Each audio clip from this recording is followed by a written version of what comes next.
Yeah, welcome in. Welcome back to another episode of the Format Podcast Live. No. You about to bring it in, Transformer? No. You about to bring it in? Yeah, because I don't know what that was, guys. I am so sorry. I apologize on behalf of the co-host here. Man, what were you apologizing about? You're live on the Format Podcast.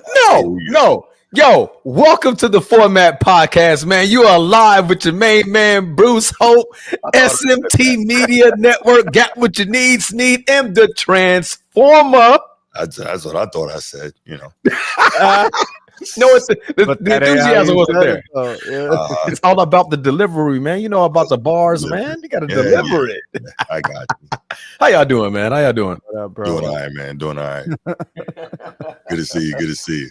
Absolutely, always. Yeah. So we got a pretty decent show tonight, packed show tonight, but we're gonna get through it.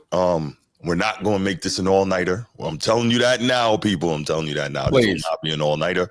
But we got some outstanding topics, as you can see from the rundown. But we are going to get to that very shortly. But let's go ahead first, and we'll do the spiel. Then we'll get to the shout out the channel members. And then we'll go from there. Shout out the Lakers is what he was about to say, but go ahead. That's not what I was thinking about Laker Nation, so stop. If you're watching here on YouTube, make sure you go ahead, click that subscribe, that like, that notification bell. Make sure you're kept up to date whenever we drop new content on the channel. If you want the audio-only version of the podcast, open up your audio podcast platform, hit the search bar, type in The Format Podcast. We should come right up. If you're enjoying the content, make sure you give us a like, leave us a 5-star review, and drop a comment. All that stuff helps us rise in the algorithm, helps us find more sports fans, helps more sports fans find us. Make sure you write it down, put it in your phone, make a note of it. The Format Podcast is live Sunday mornings at 10 a.m. Eastern. And finally, if you're really and truly enjoying the content we're delivering you, make sure you hit that join button. There's going to be exclusive content here just for you. You see it. We talking about you. You see me. I'm perfect. I'm looking at you. Yeah. Tune in, guys, man. Like, share, subscribe. We love it. We enjoy it. Let's get this show on the road, guys, man. We love you guys being here with us.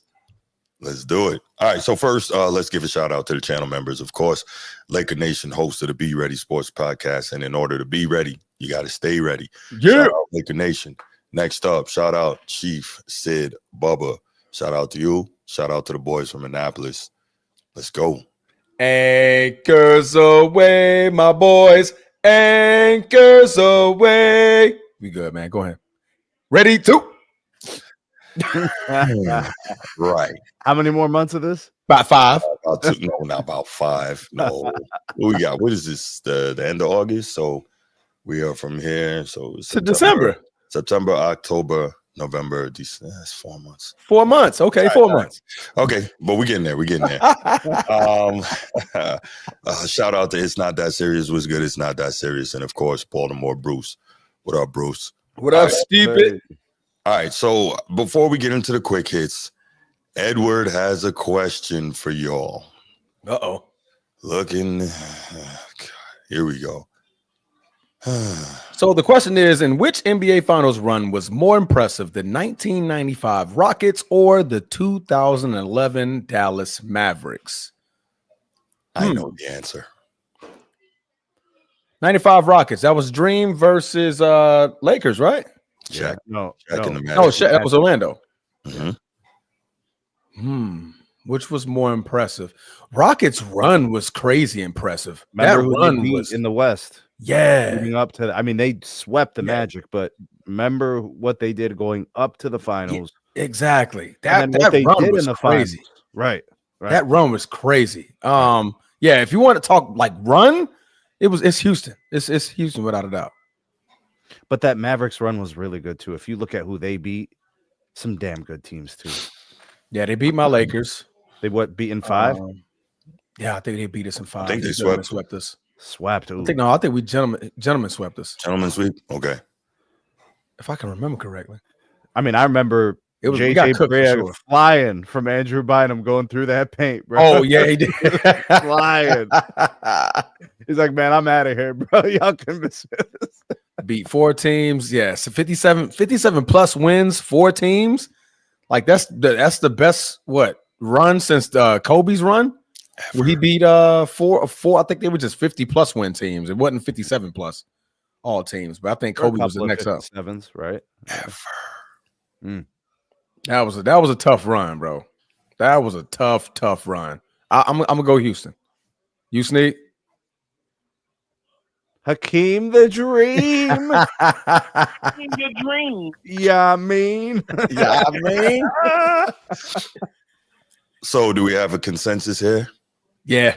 I think it's one of the most impressive runs of all time. Okay, without a shout. Let me give you guys the correct answer. Both of you are right. And the reason you're right, it's not one of the most impressive runs of all time. It is without question the most impressive run of all Do time. you know how hard that is to claim? And No, I'm about to tell you why, though. I'm about to tell you why. And it's not because Dream is my guy. It's because, one, as Woodage says here, they beat 4 57-plus win teams. That's never been done by any other champion ever. They beat an MVP in every round. That's also never in every round they beat an MVP. That's also never been done. They are the only team ever to win a championship and beat the top 4 teams in the league by record in the same playoff run. Also never been done. Also never had home court advantage in any series during that playoff run. The 6th seed. That's never right. been done. Yeah. Came back in the first round from 0-2 against Utah, 5-game series. 5-game series, right? And came back from 1-3 against Phoenix. So that's tough.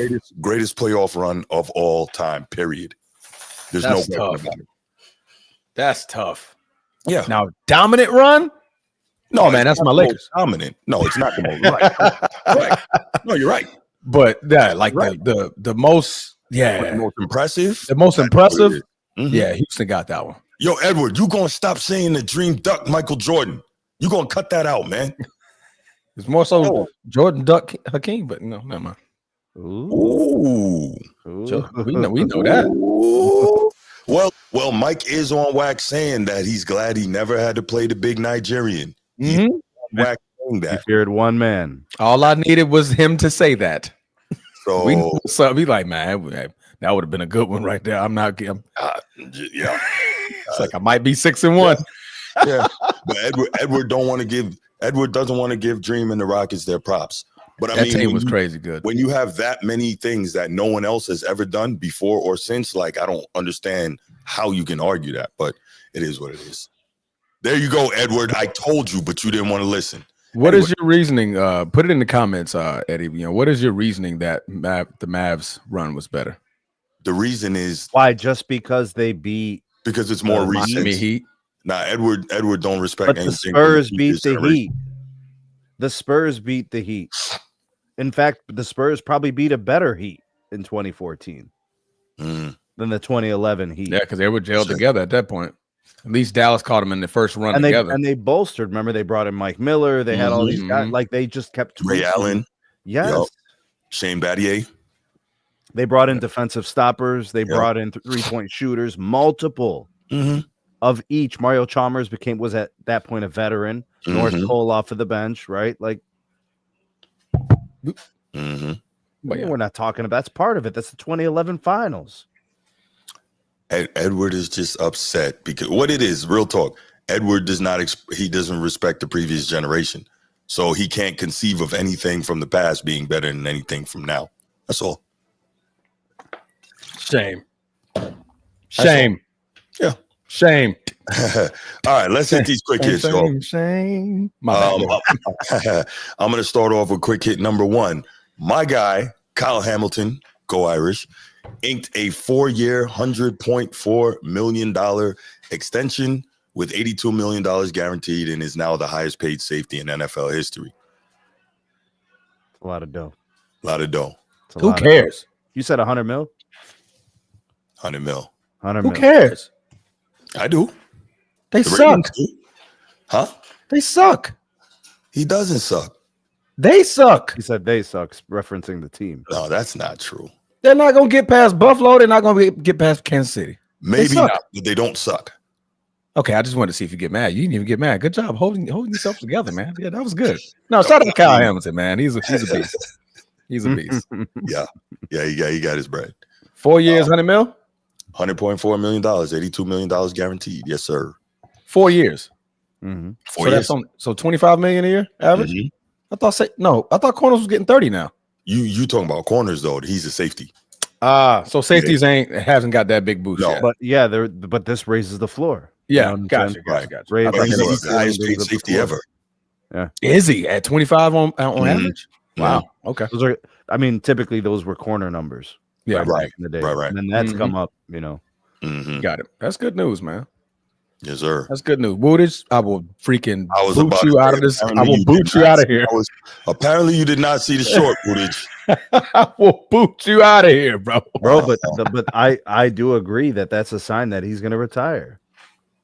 That is the reason why. It could be. I mean, once you wife it up at that age, man. Like, Bro, do you know what Travis Kelce's lifestyle was like before this? That's true. Mhm. Travis Kelce was. Bro, we're talking about slaying, bro. Yeah, he was out there. Yeah, and they weren't. You know what? I'm gonna leave it alone. That's Patreon. But He had options. Let's just put it that way. He had options. He had options for sure. Mm. All right, so that's the first quick hit. Yo, wild man. Next quick hit. Sneed, you want to? I think that was yours. You want to get that? Yeah, man. There was actually a couple of things I want to talk about, but you said reserve that other one for another episode. Yeah. We're gonna. Yeah. So there's. But I'll just spring it up here. So sure. You know, you got a lot of players who are coming out talking about their careers and their greatness, right? Mm-hmm. Former players who were great. And nobody really argues whether or not they're great. We can all acknowledge the greatness. We saw them play. We got 15, 20 seasons of film. Right. We've got great moments and all these things. But some of these players are saying things. They're the revisionist history saying, I could have did this, I could have did that, if I had this and if I had that. Why are we looking back and saying and making excuses, things like that, which you're going to end up poo-pooing your contemporaries of the day because they did and you didn't? Yeah. Right? Like everybody's saying, well, if I had what Kobe had, you weren't wired like Kobe Bean Bryant, sir. That's right. You weren't built like that. So while you were kicking it, trying to get your swerve on, this dude was in the gym. Yo.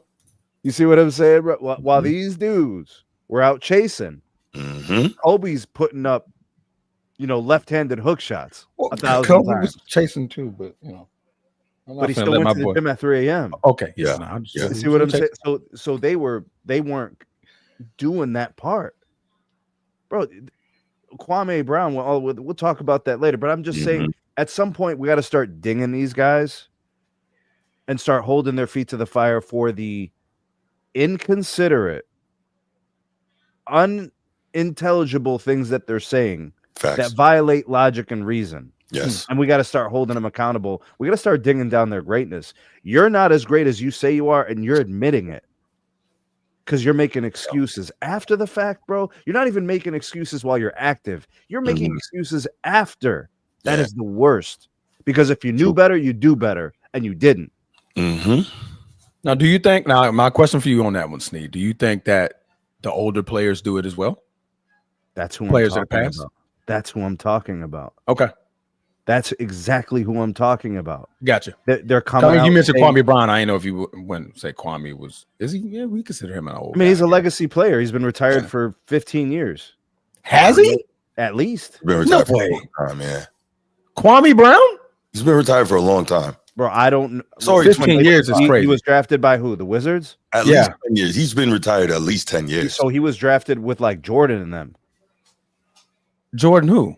That's Michael. right. Yes. Kwame Brown?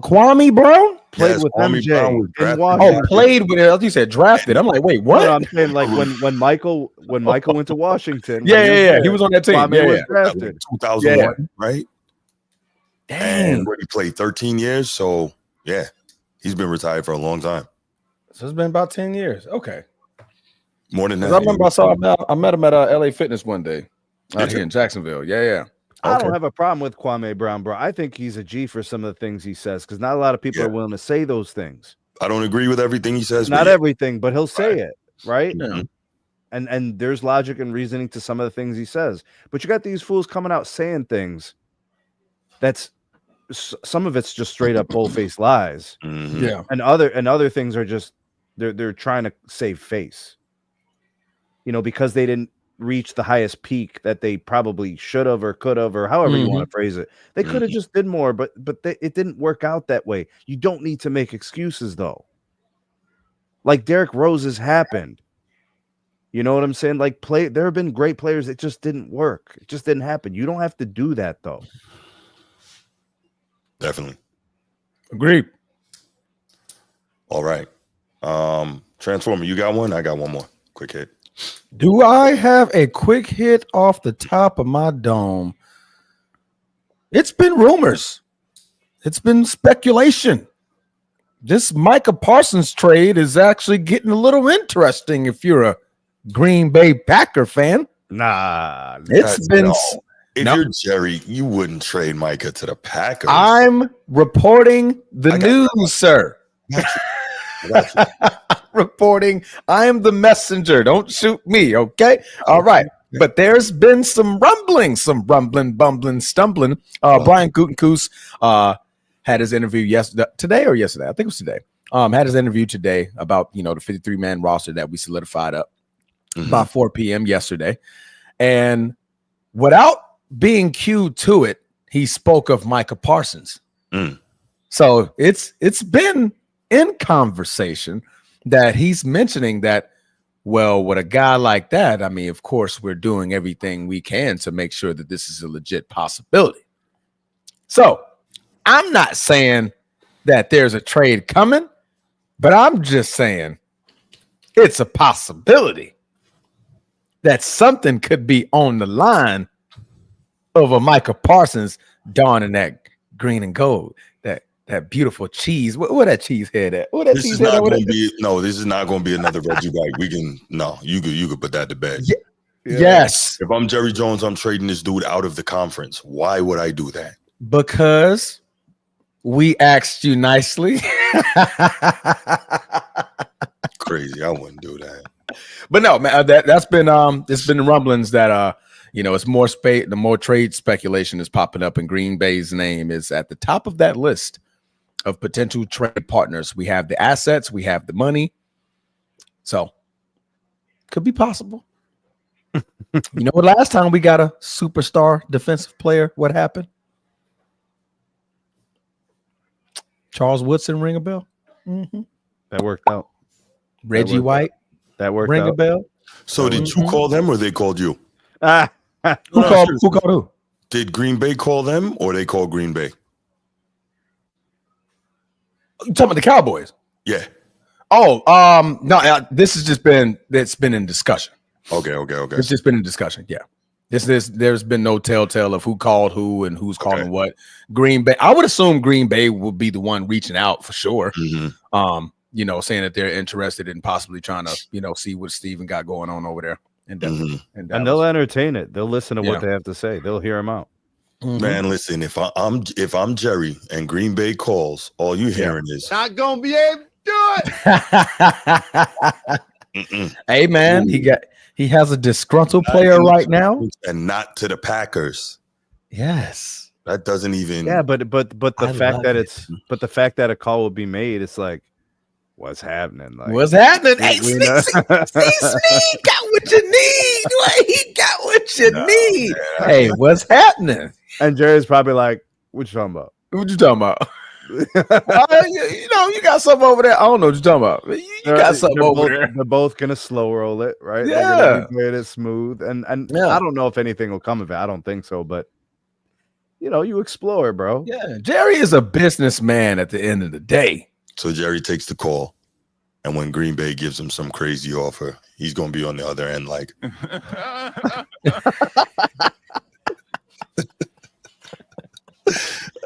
saying, couple firsts, couple seconds. I think we can get the conversation started right there. Okay, couple firsts, couple seconds. What else? You need a player today, don't you? Right. probably won't need a player. Mm. We can throw him a receiver though. We'll throw him a receiver. We got a boatload of them. That ain't worth the damn, bro. No, I said start the conversation. Right.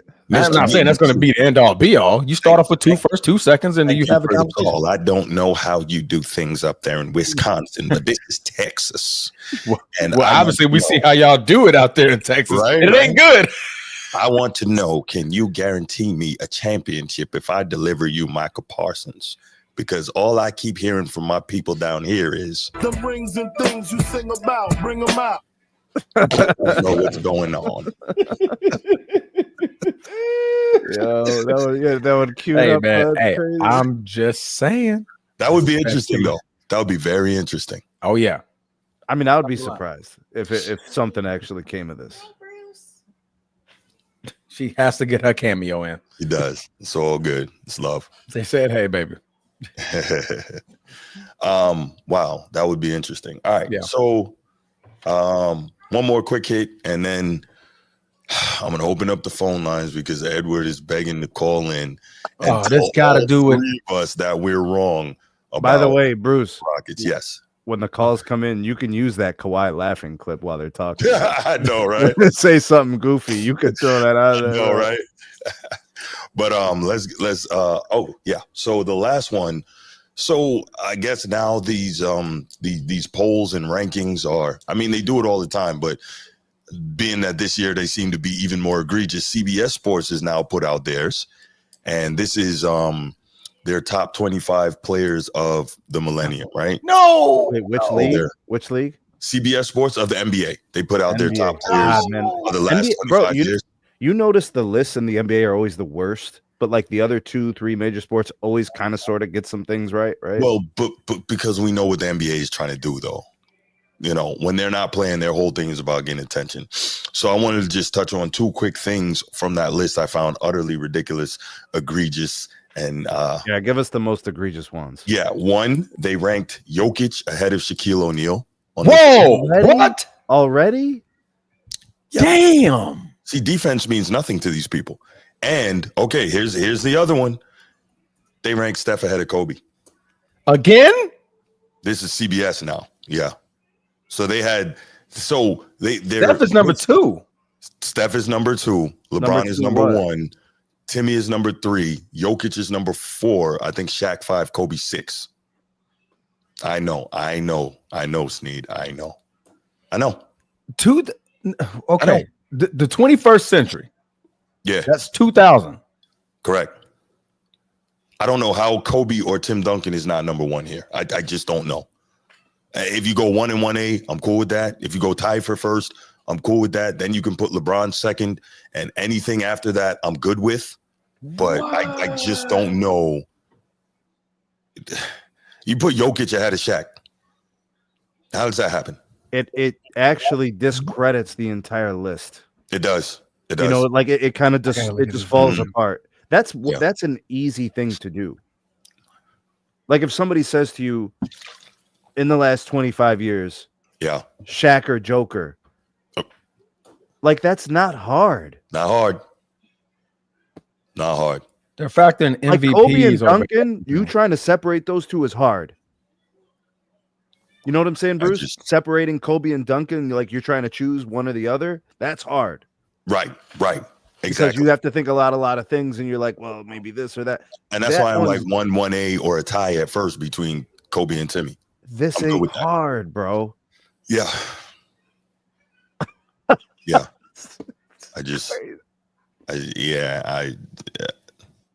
Wow, Woodage. Wow. You know, I would have loved that in the past, but I can't do it anymore, man. They're factoring in. They're factoring in Shaq's years in Orlando. They take away Orlando. Well, they have to, right? Because he played there from 92 to so 90. There was a lot trying to say his prime was like 6 years. No, but his greatness lasted like 6 years. That's what I'm saying, Sneed. That's stupid because he was at his absolute peak. The last 25. Thank you. Think about it. Shaq from 2000 to 2007 was, you know what I'm saying? Like, I don't. Shaq's LA Laker years Yeah. stand alone in the Hall of Fame. Yeah, they Just do. ridiculous. They do. Just ridiculous. And even those, anyway. So yeah, I just quick hit. That could be a topic in of itself, but quick hit. That is disgusting. So if you have watch Steph. Man Down Sports discuss that, he has a very good theory on it that all these lists now, their whole thing is rage bait because they're going to piss people off, and there's going to be some fan base that's going to be so annoyed they're going to click it to see it, right? And so it is so egregious. That's not even it's absolutely close. egregious. Yeah. Jesus Christ. And you're gonna put Steph in the last 25 years ahead of Kobe. That's crazy. He put him ahead of everybody but LeBron. Crazy. Everybody but LeBron. Mm-hmm. I'm not even mad that they put LeBron first. That's valid, but I think that's valid. What the hell? Jesus. Luka's already on this list. Bro, he's only been in the league for 5 years? Guess what jersey I've seen 9 times in the last 2 days that kids are wearing right Luka now? Doncic. Luka Doncic. Luka Lakers. Okay. That's the only jersey I'm seeing the last 2 weeks is Luka Lakers, bro. I ain't seen a damn jersey from anyone else, bro. Any sport. I'm just seeing. I'm in Cleveland, bro. That is wild. Dwight Howard's on this list. Anthony Davis. Allen No, Iverson, Edward, I do not Tracy. think LeBron is supposed to be number one. I don't. Like put I said, Shy on there. But LeBron being number one is not as egregious as Joker ahead of Shaq. Or Steph ahead of Kobe. Right. All right. Yeah, So this is nuts. a quick hit. Let's move on, please. Let's move on. You're about to give everybody a hernia with that one, bro. I know, right? Let's do this. We're gonna take one call. One. Edward, go ahead, call in so you can start whining, even though I told you what it was gonna be when we talked about this earlier. I told you what it was gonna be. You didn't want to listen. Jeez. You didn't want to listen. I told him. I mean, because LeBron won. Wow, Steph number 2. That's tough. Edward, what up, man? Man, what up, fellas? Eddie. What's up, brothers? How you doing, man? First and foremost, I'm see y'all back with the phones because I wanted, what I'm saying, say what I need to say. I ain't gonna be long. Just give me 5 minutes, Bruce. Just 5 minutes. Probably less than that. Anyway, first and foremost, man, let me give a shout out to me and my brother's nephew, Jordan, my son. Today is his birthday. Let me say happy birthday to you, son. I love you. Shout out. Birthday, Jordan. Oh, happy birthday, Jordan. Man, appreciate that. Yes, you know indeed. what I'm saying? Yeah. Happy So let me go and get that. Yeah, man, appreciate that. Now, hey, do y'all remember how Martin told bruh man, hold up? Mm-hmm. So, hold up. Let me say what I need to say. Bruce, Sneed, and Transformer. Yep. I will give it to y'all. I will give it. No, you won't. Team Olajuwon. Man, look, pardon the left. Let me just say that. Pardon the left. I don't duty. I ain't the 1, Transformer ain't the 2. I ain't the 3 either. Not gonna be able to do it. Hey, look, pardon the left, man. Pardon the left. No Diddy, pause, all that. Blah, blah, blah. Hakeem Olajuwon did what he did. He won without a second consecutive superstar on his team when he won those chips. Okay, let me say that. Mm-hmm. Okay. But Hakeem Olajuwon Calmly. got to duck Michael Jordan. Michael Jordan was not in basketball shape. He only played 17 games. How's that ducking him? That season. That's not ducking anybody. Team was there. MJ wasn't there. Whose fault is that? Can I finish? Notice people keep cutting you off when you lie, Edward, but go ahead. No. It's just that basically it's just you say one little thing and then bam, they ready to get in their feelings and talk over you. But Because anyway, you're lying. Because it doesn't make sense. Hey, yo. Again, he only got the chance to play 17 games that season. Anyway. That's not Hakeem's fault. And a reason why I chose the 2011 Mavs. Okay. Oh, they did. What they did was very impressive. They got to knock out the defending champs. Kobe Bryant was in his prime. No, he wasn't. Even though they did knock out, they knocked out, the Portland Trail Blazers, Lamar, they had Aldridge and Brandon Roy. I hate he couldn't stay healthy. That's got that one out of the way. Then they knocked down a young Kevin Durant, James Harden, Russell Westbrook. They were in was the finals the singles. next year. Man, can I finish, Steve? Bro, this was we talking about 2011, not 2012. Again, he got to knock them out. And then not only that, you took down a super team, the Miami Heat. I mean, okay, Akeem Olajuwon played. Who did he beat? I mean, to get there, I mean, the Suns and who else? You know, even Jesus, though, you know, I hey, gotta know who the hell he was. I mean, they not. I'm just Go ahead, saying. go ahead, cook, bro. I'm just saying, getting out under Bruce's skin. But I'm sticking. I think what the Mavs did was impressive. That's all I'm wanting to say on that. You're giving them extra credit because they beat LeBron. They beat your boo, so you're giving them extra credit. That's what this really is. Wild. Your boo Yeah. is wild. Yeah. That's what it really is. Yeah. That's just absurd. Okay, yeah, let me say that, man. That's very nasty work, but I ain't gonna let that distract me. But this list, man, I mean, it's no different than when Cam Newton saying Jalen Hurts not a top 10 quarterback for what he did. So it's just getting all rage bait and getting everybody all hyped up. By the way, what you just said, you lied again because Kobe absolutely was not in his prime in 2011. Stop it. He was in year 16. Year 16. It was already that means he was wait. That means he was okay. But he still took down defending champs, sir. Okay. He still took them down. But I want to clarify you because you like to tell untruths, bro. Bruce, I just gave your boy Hakeem Olajuwon his props. He won without a second. What do you, Ed? What do you think of the 2023 Denver Nuggets run then? What I think of that one? Yeah. I mean, if you like beating former champs, what do you think of the 2023 run? I mean, who did Nikola Jokic and them beat that was a defending champs? I mean, pretty much everybody he met in each of those rounds was a former champ. Golden State and everybody. I think Golden State was the reigning champ at that point.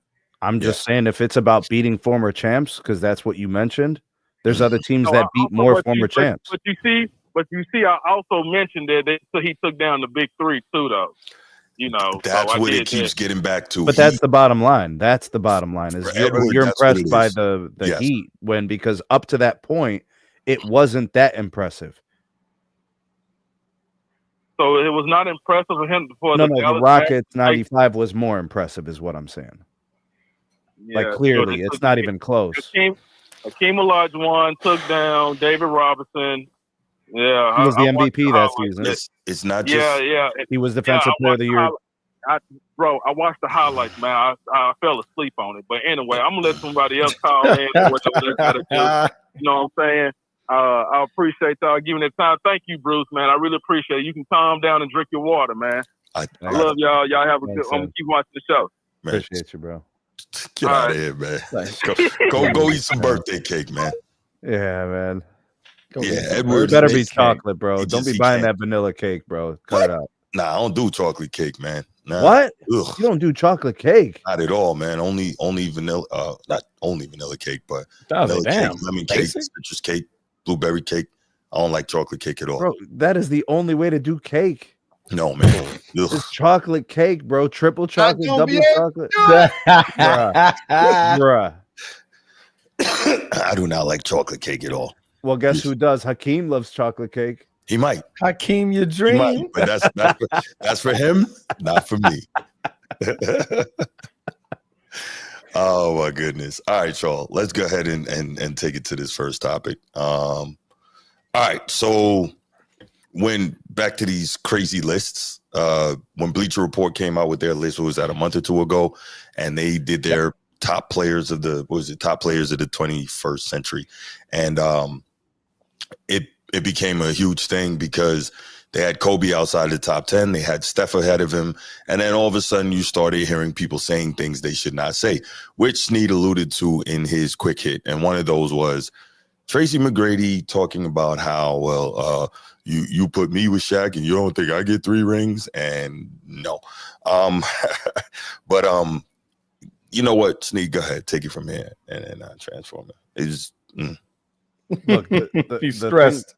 the thing about like the T-Mac thing, what he said about him winning championships with Shaq, Mhm. like it's not crazy to think he would have won chips with Shaq. Like that could happen. But why are you saying it? Like, why is this a It's crazy. topic? Yeah, why does it have to come up? Like, I could have did it, but you didn't. And you had a Hall of Fame center teammate who I mean, Yao Ming was giving Shaq the business in that era. You know, defensively, offensively. And he had some really good point guards that he played alongside T-Mac, didn't he? Yeah. And he was fantastic, but he never closed the deal. In fact, he didn't really get all that close, actually. Right. You know, if you think to be close to winning the finals, you got to get there and win some games. If you get to the Western Conference Finals, you're really not that close. You got to win the Western Conference Finals, get to the finals, and win some games in the finals to have a discussion about being close to being a champion. Right. He never approached that. T-Mac never did that. And you know, Kwame Brown, I don't know if you have the audio for it. I do. Kwame brings up his toughness. Yeah. And that might be probably the damnedest thing if you think about it, because when somebody questions your toughness, I mean, that's a question of manhood. Because you couldn't question the toughness. No, not at all. Mental. MJ, you can't question the toughness. Nope. There's a lot of guys who don't talk about their injuries. Right. They just played. KG always talks about how like he always was in pain. There was no pain-free season. He played 82. So T-Mac didn't do that. Right. So how'd you get the most out of your career when you didn't do what Bean did? So no, you ain't who Bean was. Don't do that. My reply is very, very simple. Go for it. You never won a playoff series in the discussion. You never won one playoff series. Not around never. one? He's never won a playoff series. Not as the guy when he was on the Spurs bench. 2013. We're not counting that. He was on the bench. That's what I said. As the guy. Not as the guy. He Never never. drafted in 96. T-Mac was 97. 97. Okay. Yeah, 97. Never won a playoff series. Stop talking. I'm sorry. T-Mac was a great player. Great player. He was. Great player. I'm not taking away from his greatness. But don't start talking to me about what you could have won when you didn't win a playoff series in your entire career. Transformer. Look at the misalignment. Very few players can score 30 as easily as T-Mac, and he couldn't win a playoff series. Couldn't win a playoff series. Make it make sense. Yeah. So let me say this real quick, and then we'll get to the sound. What pisses me off, and this is, the same thing when we hear the ignorant, oh, well, Kobe played with the best player in the world, and Shaq carried Kobe and all this nonsense, right? The fact is this. If you put McGrady on those teams, can McGrady carry the Lakers when Shaq is out injured? Can McGrady carry the Lakers through those grueling Western Conference playoff series that Kobe carried the Lakers through so often? Yes, Shaq dominated in the finals. No proof. No proof that T-Mac could have did that. No evidence of it. Nothing. And that's the difference. Never won a playoff series, so I would believe it. Exactly. So why would he? Like, this is a time McGrady should have just chilled and been quiet. Yeah. So when Shaq got fouled out against the Pacers, see, he got fouled out, right? What did Kobe do? Kobe said, "Don't worry about it, big fella. I got it." Right. T-Mac, you never won a playoff series. I don't believe you could do that. You've shown me no reason to say you could have done that. You could have said, look at Shaq dead in his face and said, "Don't worry about it, big fella. I got it." It just occurred to me. You got this. When Kobe did like this, right? When Shaq fouled out, did LeBron bite that? No, a little more. No. Just like I'm taking my talents to South Beach, and then Rich Paul tried to tell us that LeBron was ahead of his time in saying that because no one had said that before. It just occurred to me. Kobe did this like quiet down. Right. LeBron's is like a shutdown. Like, yeah, but like that's what I'm saying. Adding a little oomph to it. You know what I'm saying? Like that move that LeBron done is called the showstopper. Is that what it is? It has a name. It's called the showstopper. Yeah. What Kobe did was show a calm quiet. Yeah, it was a quiet in the storm moment. You see what I'm saying? Okay, yeah. That's have no fear. Right. The Mamba is The here. Mamba's there, here. right? Well, You that's know? pre-Mamba, but I get your point though. Yeah. But yeah, I just The thought foe is here. maybe it almost seems to me like LeBron took that and said, "Well, how can I steal that?" No. It wouldn't Let's not do surprise that, me. Bruce. Let's not do that. Well, he stole. I'll take my talents and try to say that he came up with that. So why not? So Kwame Brown had a soundbite. Yeah, so let's play the soundbite. Thank you, Transformer. I got it. I appreciate you, man. Thank you You're for welcome. reeling me back in, brother. That's why why I'm here, we baby. That's why we love you, man. That's why All I'm right, here. let's go. So here's Kwame Brown talking about Tracy McGrady.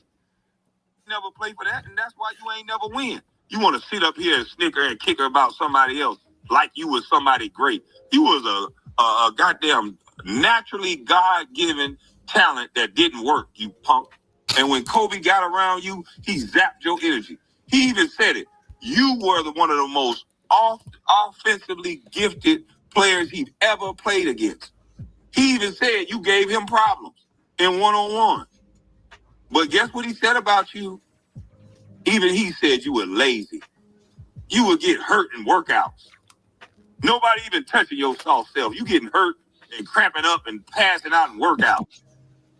But you want to compare yourself to Kobe now that he dead. Why you ain't compare yourself to Kobe while he was alive? So he could talk about some of them workouts y'all had where he'll make you quit.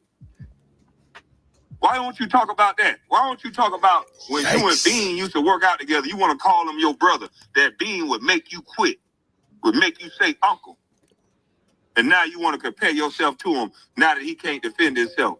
You little crybaby.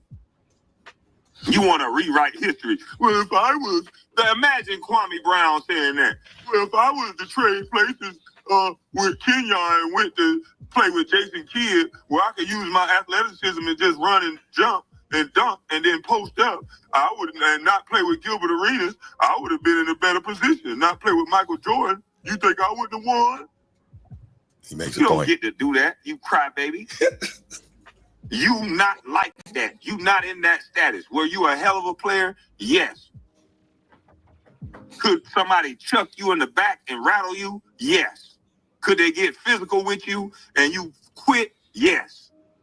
You had team after team and chance after chance, and you never stepped up to the plate. So it don't matter if you would have had Shaq. Shaq would have got hurt in the final. You would have got hurt right behind him. Tell the truth. Damn. Got hurt.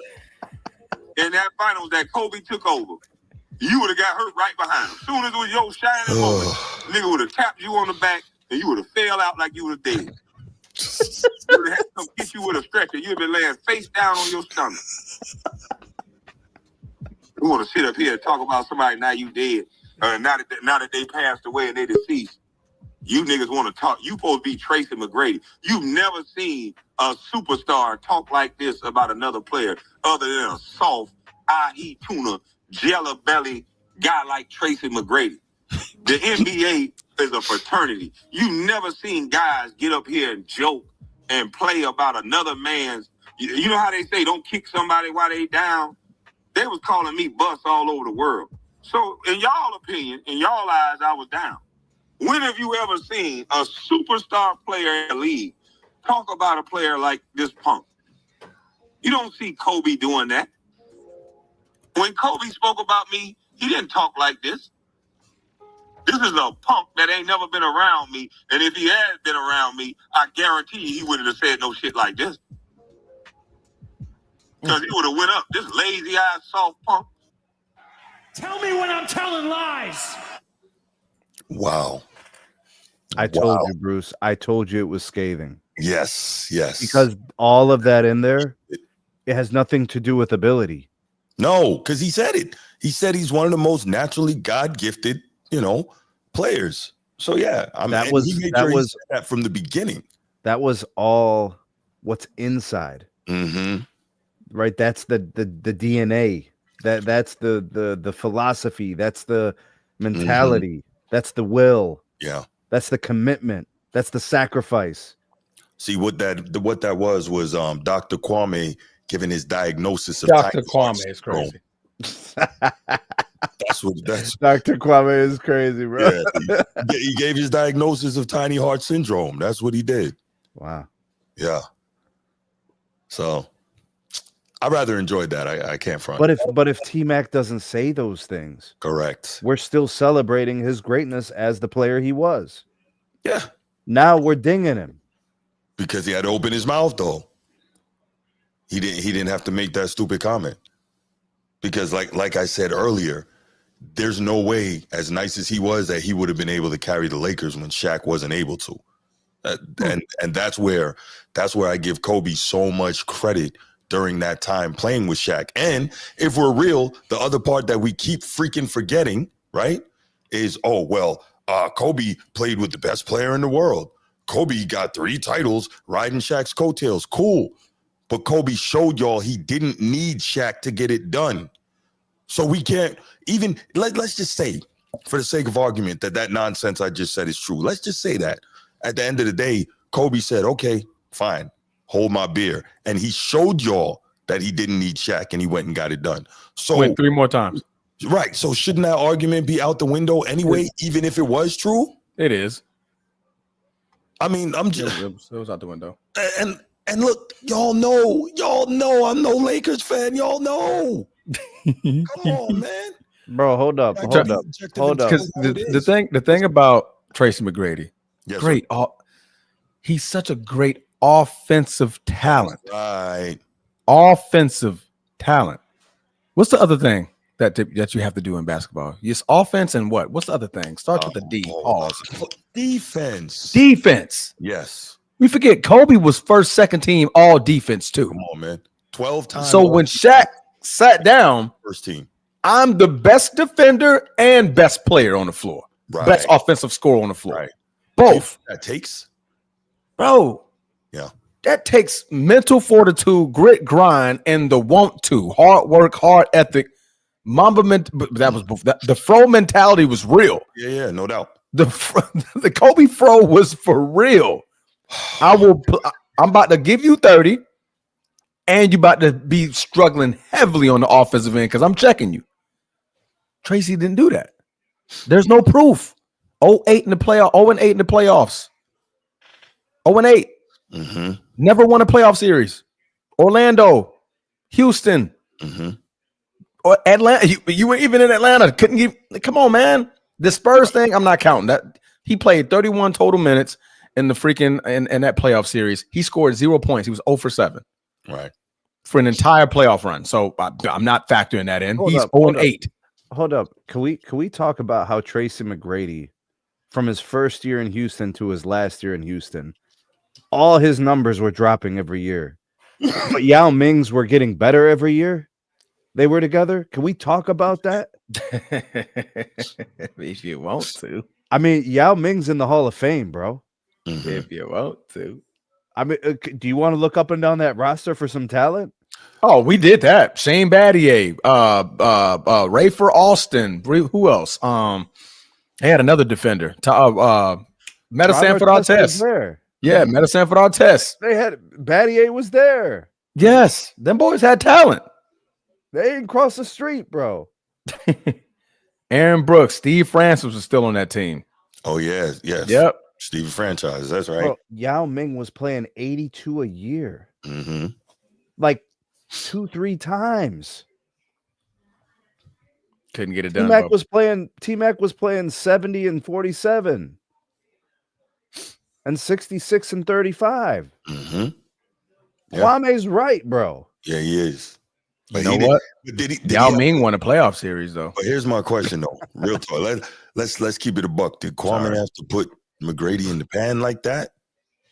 Do you think that was called for? Did he put him in the pan, added some diced garlic, onions, thyme, all that, man. So let me tell you something, Bruce.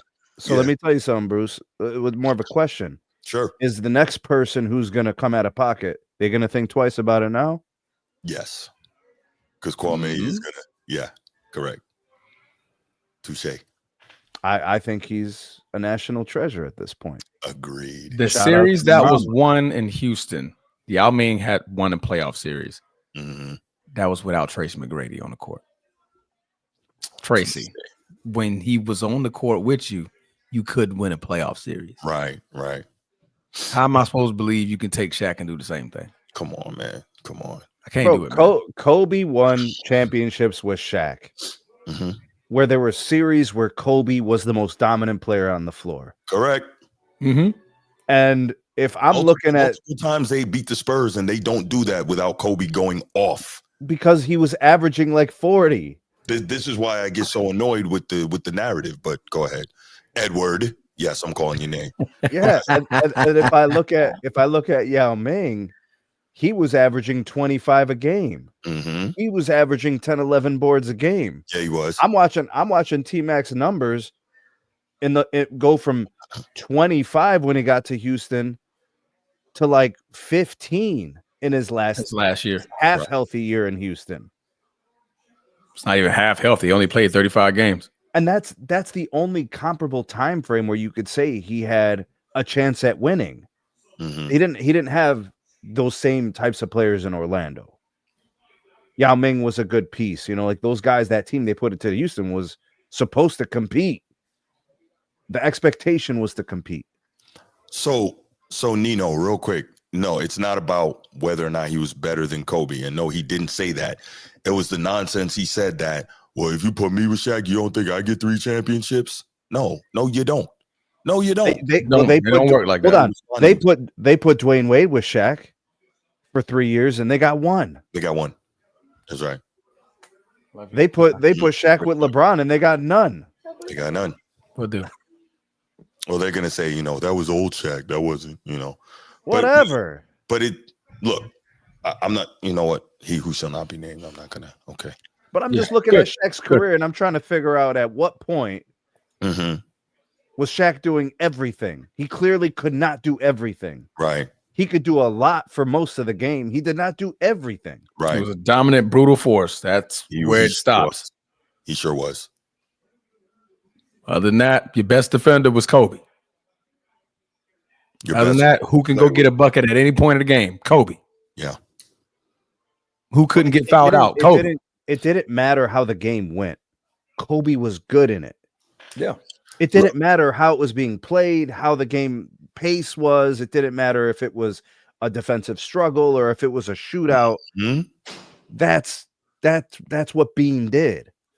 Facts. There were games where T-Mac had no impact.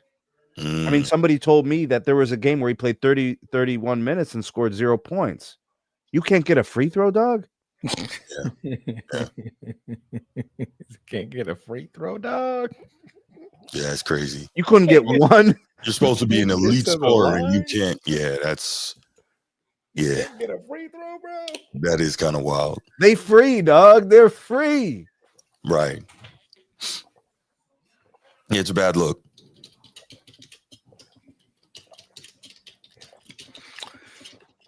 Nonsensical conversation to be had, when you're talking championships and you never won a playoff series. I end the discussion there. I can't be talking to you about what you could have did if you had such and such and such and such when you've never shown me you could win the first round. Not the second, not the third, not the finals. The first round. The first round. You never got out of the first round. One. Round one. Playoffs. Allen Iverson 1 through 8. The Lakers in one game in their peak form. Yes. That was our only loss on that 16-1 run. It was a perfect run. Perfect run. And he freaking ruined it. He took one game. Busted their ass after that. Right. And that was the conversation about how do I know that this guy would have did anything? There's no proof of that. Right.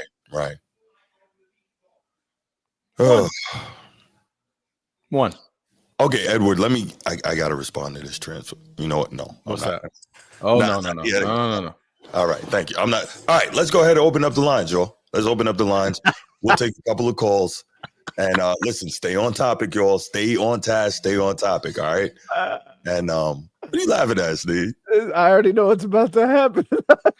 No, man, we can handle this. I'm gonna reel that one in real fast. Yes, sir. But Ed's gonna be here, bro. He's gonna be here. Yo, in typical LeBron fan fashion, Ed can't stand Kobe. He likes Kobe. But this conversation ain't really about Kobe. This conversation is about T-Mac and who he was as a player and the opportunities he had as a player. And again, this is not the slight T-Mac. He's a great player. He's a legend. Like, he's going to go down as one of the legends in the Hall of Fame. He's a Hall of Famer, right? Great player. We're talking championships and just literally moving a player like it works like that. I can't take one person, put him here, and says the same thing is going to happen. No, other things took place with that Lakers team that T-Mac couldn't fix. Transformer. If you swap it. You remember when Nas Ether Jay-Z? Remember how he said it hurt me to do it to him? Yeah. It hurt me to do it to him. That's what Kwame had to do. It hurt him to do this to him because it's the damn truth. Yes. You think guys want to do that to each other, bro? They don't want to do that, but you can't be coming out of pocket talking about these guys like this. Yeah. When a guy's moved on and it's no, Nino, not at all. Not at all. Edward, what's good, man? Go ahead. This Nino, man. Oh, Nino, my bad. No, what up? I thought it was Edward because I saw the Jackson. My bad. All right, what up, Nino? What's good, brother? I disagree with y'all, man. That's right. I think when I heard what Matt said, because I was listening. At first, I was the same way y'all was. And everybody saying, they talking like they saying that Matt saying he was just as good as Kobe, or he could have had the same career as Kobe. I agree, he could not have. He couldn't beat Boston, and he didn't. I mean, he couldn't beat Orlando probably. He darn sure couldn't beat Boston. So that took a different level of leadership from Kobe. But and I heard one of y'all, I think it might have been Transformer, made a good point of getting to those finals. It was a few little bumps in there with Shaq, but everybody don't do that. See, we pick and choose when we want to go straight to the finals. I think T-Mac and them going straight to the finals.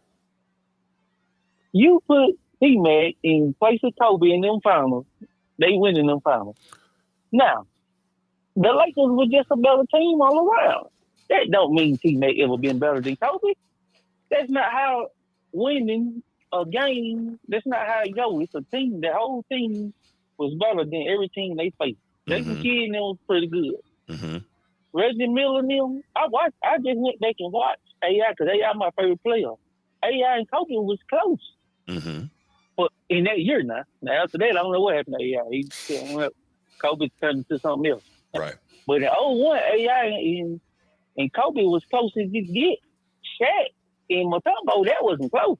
Shaq and Matt Geiger, then the system that the Lakers run, T-Mac could do what Kobe did, if healthy too. There's a lot of ifs, so I get why y'all don't like it. A healthy T-Mac could do those things in that system with Phil Jackson, because him and Kobe used to work out together. Now, the 81 Kobe, the leader Kobe, that led them to the Boston Magic, no, absolutely not. Even 03, I'm not sure. But I think he can get two of them now. He definitely beat my Sixers. Nino, I disagree so wholeheartedly, man. Normally you're on point, but I really disagree. And the reason why is you're jumping straight to the finals. And the problem with that for me is when we do that, it's easy for us to say, well, Shaq played with Kobe, looking at what Shaq did in the finals because he didn't have a matchup in those finals against the East. But what we do when we do that is we completely ignore how much work Kobe put in to get to the playoffs. To the finals. Right, to get them to the finals. That's the part that we can't ignore. And I think I can safely speak for the rest of the guys on the panel here when we say we don't believe that McGrady could have been able to do that work to get them to the finals when Shaq wasn't able to. So that's where my argument is. Let me say this, Nino, real quick. Nino, let me just give you something to think about, right? To this day, there are people that say that Shaq and Kobe only won 3 championships. Right. People say they only won 3. They only went to 4. He should have won 5. Right? You see what I'm saying? I want them guys to say it. Now, if I put accountability as to why they only won 3, why they only went to 4, where do I put a bulk of that accountability? Ooh, I don't know. They just fell out. They had a little incident. I call it team chemistry. But if you had to pick which player was delusional, which player was delusional? Who was disconnected from reality out of those two players? I don't think either one. I definitely think Shaq was disconnected. Shaq said from his own mouth he didn't work hard. Yeah. Who was the delusional one? And he sat there in front of Kobe after they both retired, and he told Kobe, I had you. Need to come in shape because I knew I had you. I had you. He said, and Kobe said that pissed me off. Beat up. That pisses me off. He said, Phil, if we gonna put Phil Jackson, now listen, I'm not one of them to get Phil all the over Kobe, but if we're gonna get Phil in that system, any love, y'all think Matt couldn't do the same thing off it? We're healthy. Now I agree, everything to y'all going after that. And my problem with this is everything else, everybody go straight to the finals. Now we don't want to go, which I agree with y'all, but y'all don't always do that. Mostly we go straight to the finals. Now y'all going to the Western Conference, all that. They make me think it's Tim Duncan. I know Kobe had some real major games. So we do that because in other conversations, Nino, those guys or other players at least won some playoff series to make me believe you can get there. Right. T-Mac never won a playoff series, period. Come on. Like, that's tough. Like, so I have to take you down that road because you never went down that road. The other players went down those roads. Transformer, true or false? Pat Riley wanted to trade LeBron after 2011 NBA Finals. He did. So we're talking about T-Mac, who couldn't win a playoff game, a playoff series. LeBron got them to the finals, and he was about to trade his ass. Yeah. I ain't saying he the same leader. Kobe didn't have to be the leader at that. That's what I'm giving y'all. I'm saying 01, 02 now. I'm saying y'all, I think y'all going beyond that. I'm saying with their teams they had with Shaq, Robert Horry, T. Lou, Buck B. Shaw, Glenn Wright, them Eastern teams. Gotcha. Which it ain't fair to Kobe, and I said Kobe. I know what y'all saying. But I don't like most of the time we go straight to the finals. Then y'all put this in my defense. I can't really say nothing. Because I know what Kobe did in the Western Conference now. So I get the point y'all making, but y'all is basketball. I know it's what y'all saying. But the way y'all putting it out there, y'all gonna have people that don't know thinking teammate wasn't like that. But no, that's not what we do. I think that we all gave him credit for being the outstanding player that he was. And the flip side, this T-Mac didn't defend. So like automatically you already know for me, that's a huge problem. It's not that he didn't defend. He just wasn't a great defender. He wasn't Kobe. Kobe wasn't great. And Kobe's defense is part of the reason why there's 5 rings, bro. Yeah. When you put y'all might got me. But I just want to put some little respect on Matt. No, absolutely. I mean, T-Mac, great player. Absolutely. Yeah, he was. Yeah. I ain't comparing Matt to Kobe. Now, Kobe, great defense. Hey, well, y'all might have got me tonight. Kobe, talk about defense. Excuse me. Yeah, but hey, I'm gonna enjoy it. I can't. When you put Western Conference in there, I'll say this, y'all got me. Because if you put Western Conference in there, right, and I add defense side of the ball, I might gotta agree with y'all on that. All right. I might gotta agree. Nino, I gotta let you run, man. Let me go ahead and take this call, man. I appreciate you, Nino. Appreciate you. Salute, bro. Caller from California. Who's this? Yo, this is Sean. Sean, what up? Save your number, man. Bet. What's up, Sean? How you doing? I'm good, man. What you got? How about yourself? Maintain it, man. What you got on the topic? Man, I respect T-Mac. You know what I mean? He was a big rival for Kobe, but man, you're not on Kobe's level, man. I'm just gonna keep it 100, man. As far as two-way player, you're not better than him defensively. I mean, yeah, at one point you were matching up like with Kobe offensively, but still, I mean, shoot, Kobe did more despite you being talented. Mm-hmm. And yeah, man, Kwame.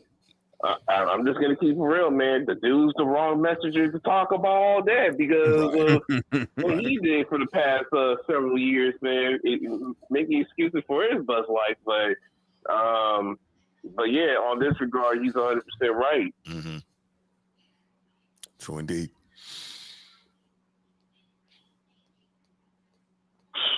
I mean, I don't know why people really be trying to compare him with T-Mac with Kobe when he hasn't won no playoff series.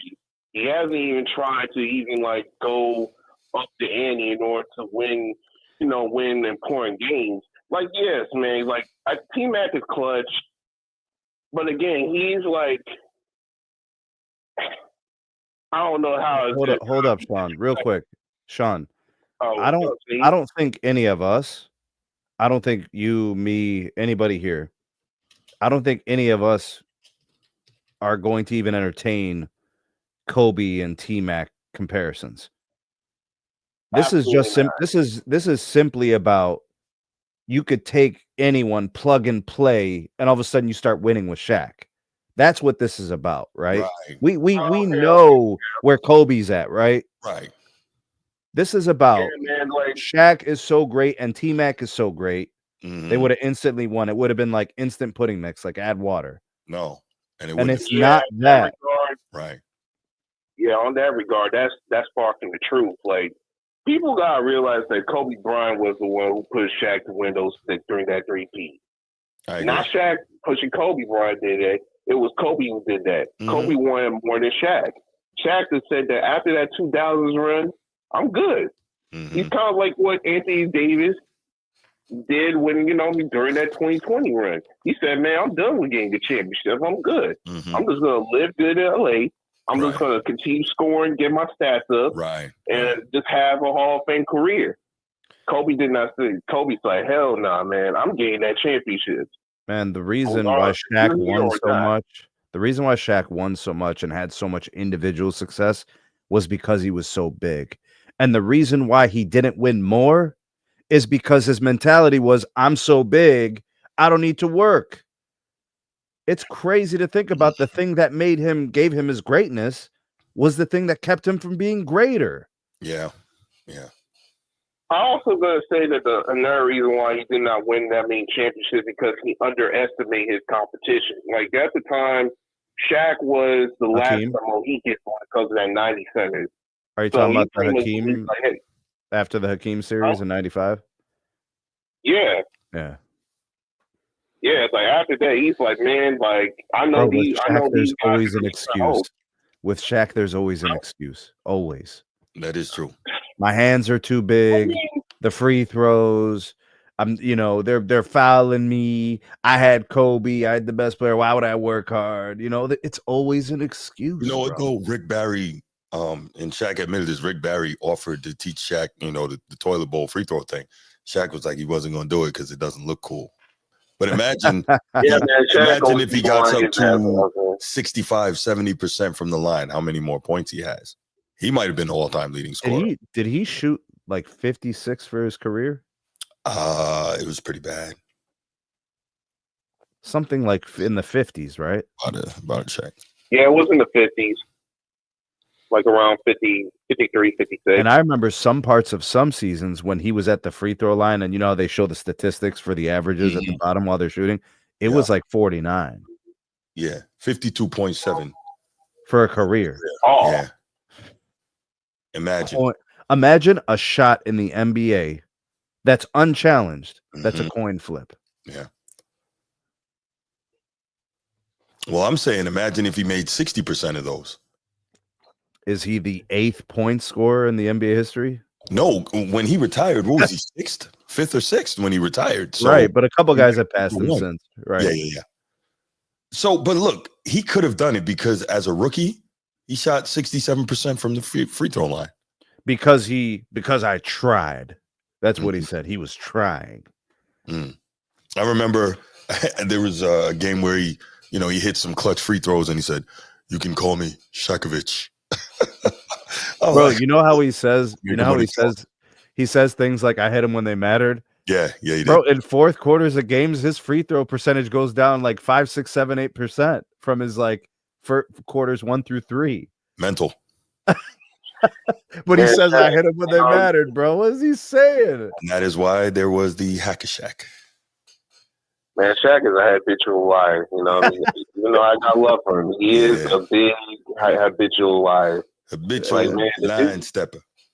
Yeah. Man, the dude will lie, and people will actually like, man, like, yeah, I'll pay for that shit. Like, might as well. I mean, come on, it's from Shaq.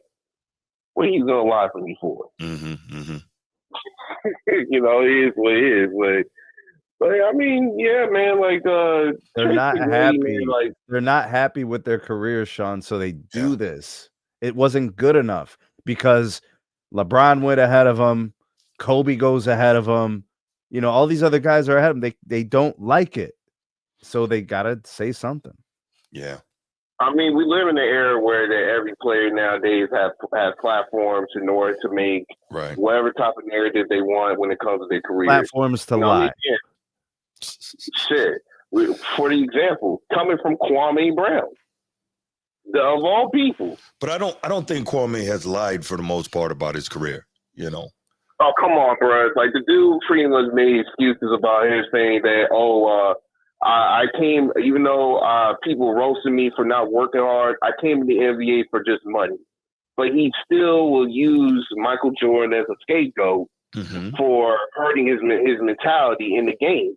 But he ain't up here telling people he's great. Right. He's not selling wolf tickets, bro. And you don't have to buy them because he ain't selling them. All he's gonna tell you is what he played like 13 years in the league. So he's like, I couldn't have been. He's gonna say teams wanted me, so they were paying me. There you go. But that's a different barometer. Like, that's a different, that's the different floor. Like, these players are out here, like in T-Mac's example, he's trying to say like he got screwed. You know what I'm saying? Like, I didn't get a chance to play with Shaq. That's why. Come on, bro. Yeah.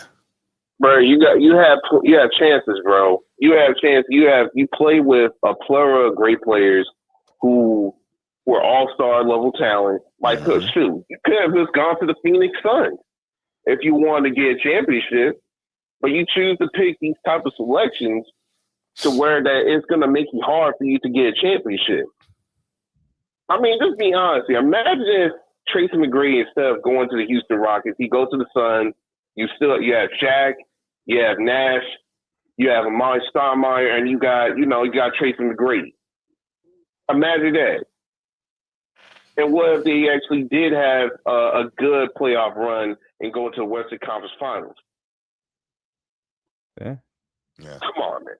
You know what I mean? Like, Tracy McGrady, as talented he is, he's kind of like what I see when it comes to James Harden. Except James Harden got more playoff runs, and that's what he is. He's just a guy who will score his ass off in the regular season, but in the playoffs, fails. You know what I mean? That's a valid comp, actually. That's a valid comp, Sean. I actually don't mind that comparison. Not bad. Not bad at all. But Sean, we gotta let you go. We gotta move on to the next topic, man. Thank you for the call. I appreciate it. Thanks, Sean. Thank you, man. No problem. All right, brother. Good comp. Yeah, it's not bad at all. All right, Joel. So we are gonna leave. We're gonna leave that topic right there, and we are gonna move on to the second topic of the night and take it back to the NFL because, well, it's football time, man. It's football time, and this is some. We've done a lot of AFC North talk, so why not talk about arguably the best quarterback in the AFC North, arguably the best team in the AFC North, the Baltimore Ravens and Lamar Jackson. And I just wanted to kind of touch on this, right? Because I think Baltimore has to be the favorite in the division this year. Am I fair on that, Snead? Fair. Okay, so they got to be the favorite in the division. Kind of when people talk about the top teams to make a run at Kansas City and they're thrown atop the AFC, we always hear Baltimore, Buffalo, and I guess it would be that third team. Well, we know we always hear Baltimore and Buffalo. I guess because they have the quarterbacks, they got some weapons, and They can match up and be competitive in a big game. Right. Yeah. But somehow, Mahomes always manages to pull the rabbit out the hat at the end. But I say all that to say, as much as, Baltimore has basically everything they need, right? My question would be this. When it comes down to it, and I know, so I'm a Ravens fan, let me say that, but I'm objective. But when it comes down to it, am I wrong for saying I need Lamar Jackson to step up in the biggest moments? I need him to get better in the postseason. A lot of people don't want to hear that, and they don't think that's fair, but that's valid. Okay. That's valid because we have an MVP, multiple-time MVP. That's right. How many visits to the Super Bowl? None. Lamar? None. He didn't go once? He's been in the AFC Championship game twice. Okay, that's what I thought. So, yeah, I mean. No Super Bowl appearance yet. It's time. It's time. Agreed. I mean, all we're seeing this guy doing is season in, season out, rewriting the record books, right? In ways that a lot of people didn't think he could do from the quarterback position, right? Obviously, we know he's an elite athlete from the waist down, but now we are seeing this guy absolutely slice and dice from the pocket. And I love that. I love the fact, and he's doing that without, quote unquote, elite weapons on the outside. He turned Zay Flowers into a Pro Bowler, and that wasn't expected. So we look at him and we know, and I want to be clear, we know how great Lamar Jackson is. I know that, you know that, everybody who watches this guy play knows that. But we also have to be honest here. And let me give you some numbers, right? In the regular season, Lamar Jackson completes 65% of his passes for his career. Okay. He has 166 touchdowns and 49 picks, right? So that's almost a 3-to-1. That's more than 3-to-1 interception, touchdown to interception ratio, right? Mm-hmm. And a passer rating of 102 for his career. Okay. Mm-hmm. These are all outstanding numbers. We know we just saw him set more records last year in terms of most first player with 40 touchdown passes in a season and less than 5 interceptions, right? I think he had like 41-4 last year, if I'm not mistaken. So we know what he's capable of doing. The guy is beyond elite, right? So again, I want to make clear that I'm acknowledging his greatness, because some people are going to say, oh, if you don't worship somebody, if you're objective, then you're a hater, I guess. But now we look at it and we go to his postseason career total. 8 games played in the postseason, he's 3-5. When in the regular season, I think he wins like 74% of his games, right? So he's under 500 in the postseason. And his completion percentage drops from 65% to 60%. He also goes from a more than 3-to-1 touchdown interception ratio to 10 touchdowns and 7 picks in the playoffs. So that's which is like a 1.3 to 1. 1.3, right. So you have huge drop off. And a passer rating goes from 102 in his career regular season to 84.6 in the postseason. And actually, Bruce, all those numbers you're naming are lifted by last year. So if like last year was incredible, his 2 playoff games last year, right? Like it was a 4-to-1 TD to interception ratio, right? The passer rating was 122. Like if he didn't have that breakout playoff run, I mean, we're talking about pass ratings of 63, 68. There you go. You see what I'm saying? Like, but the last 2 playoff runs have been very good, like compared to the previous ones. So we have to assume what are we supposed to expect now? If he leveled up in 23 and he leveled up in 24, what's left to do?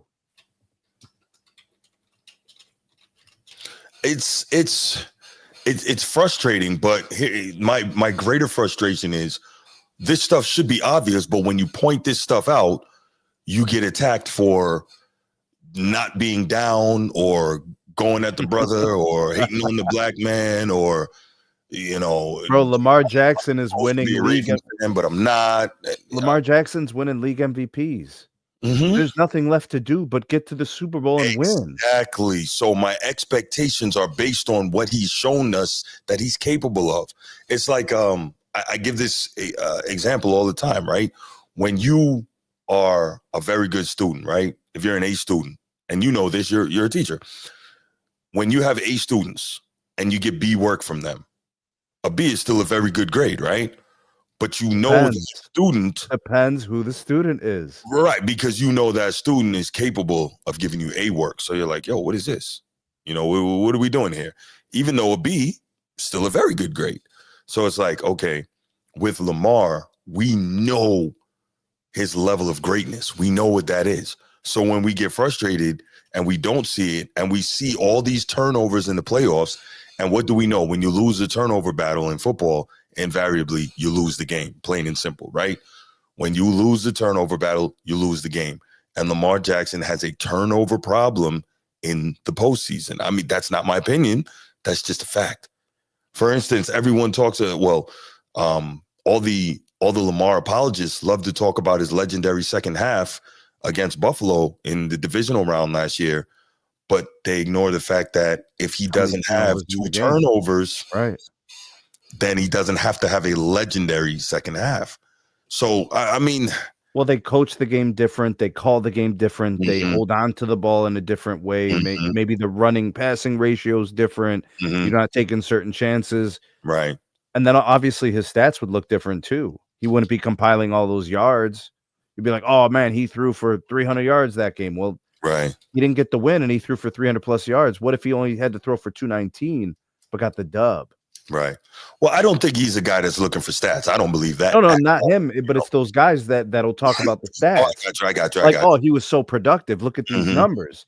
But like the numbers are out of necessity if that's the game flow. Right. Because we talk about empty calories all the time, bro. Justin Herbert. Right. Which like these are, bro, that's the thing about the quarterbacks. And this is why we here at the Format Podcast talk about Jalen Hurts the way we do. Yes. We respect what he does on the field because it's not fluff, man. It's winning. And I'm not saying what Lamar's doing is fluff. I'm saying when people push the narratives about statistically how good they were, right? But we just need the wins, though. Right. So check this out. In the regular season, Lamar Jackson averages 0.67 turnovers per game, less than 1. Incredible, right? It's beautiful. Absolutely. Okay. In 103 career games, he has games played in the regular season. He has 69 total turnovers. In 8 games played in the postseason, he has 14 turnovers. So it's like 4x. 1.75 turnovers per game in the postseason versus 0.67 in the regular season. So, like, I mean, at some point we have to understand that this is what it is, and until those things get cleaned up, and also we got to look at it too. Bruce, sometimes the timing of the turnovers. You know, it's at a very inopportune time. It's the end of the game. It's the second half. Oh my gosh! Here we go. I knew this was coming. I was waiting for this. Because there has to be this illogical and irrational Lamar defense that refuses to objectively observe what's going on here. Sneed, how many times did I laud Lamar Jackson for how great he is in this? We always celebrate Lamar Jackson's greatness because he's that great. Yeah, which is why we're hard on him for the postseason stuff. Yeah. I don't. If this was a question of an overachiever, like if Joe Flacco was doing these numbers and winning playoff games like this at 40 or whatever, 41, but we're talking about Lamar Jackson in his prime. And we're talking about a team that they keep putting really good pieces around him. The defense gets him the ball back. Right. They continue to put weapons around him. So there's expectations because you're winning league MVPs, plural MVPs.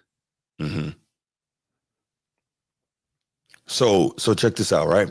Bruce says, what up, Bruce?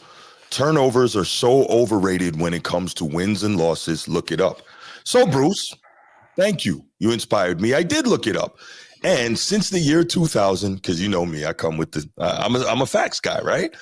Since the year 2000, teams that win the turnover battle, i.e. commit fewer turnovers than their opponent, win games between 78 and 80% of the time. That's huge. That doesn't sound overrated to me.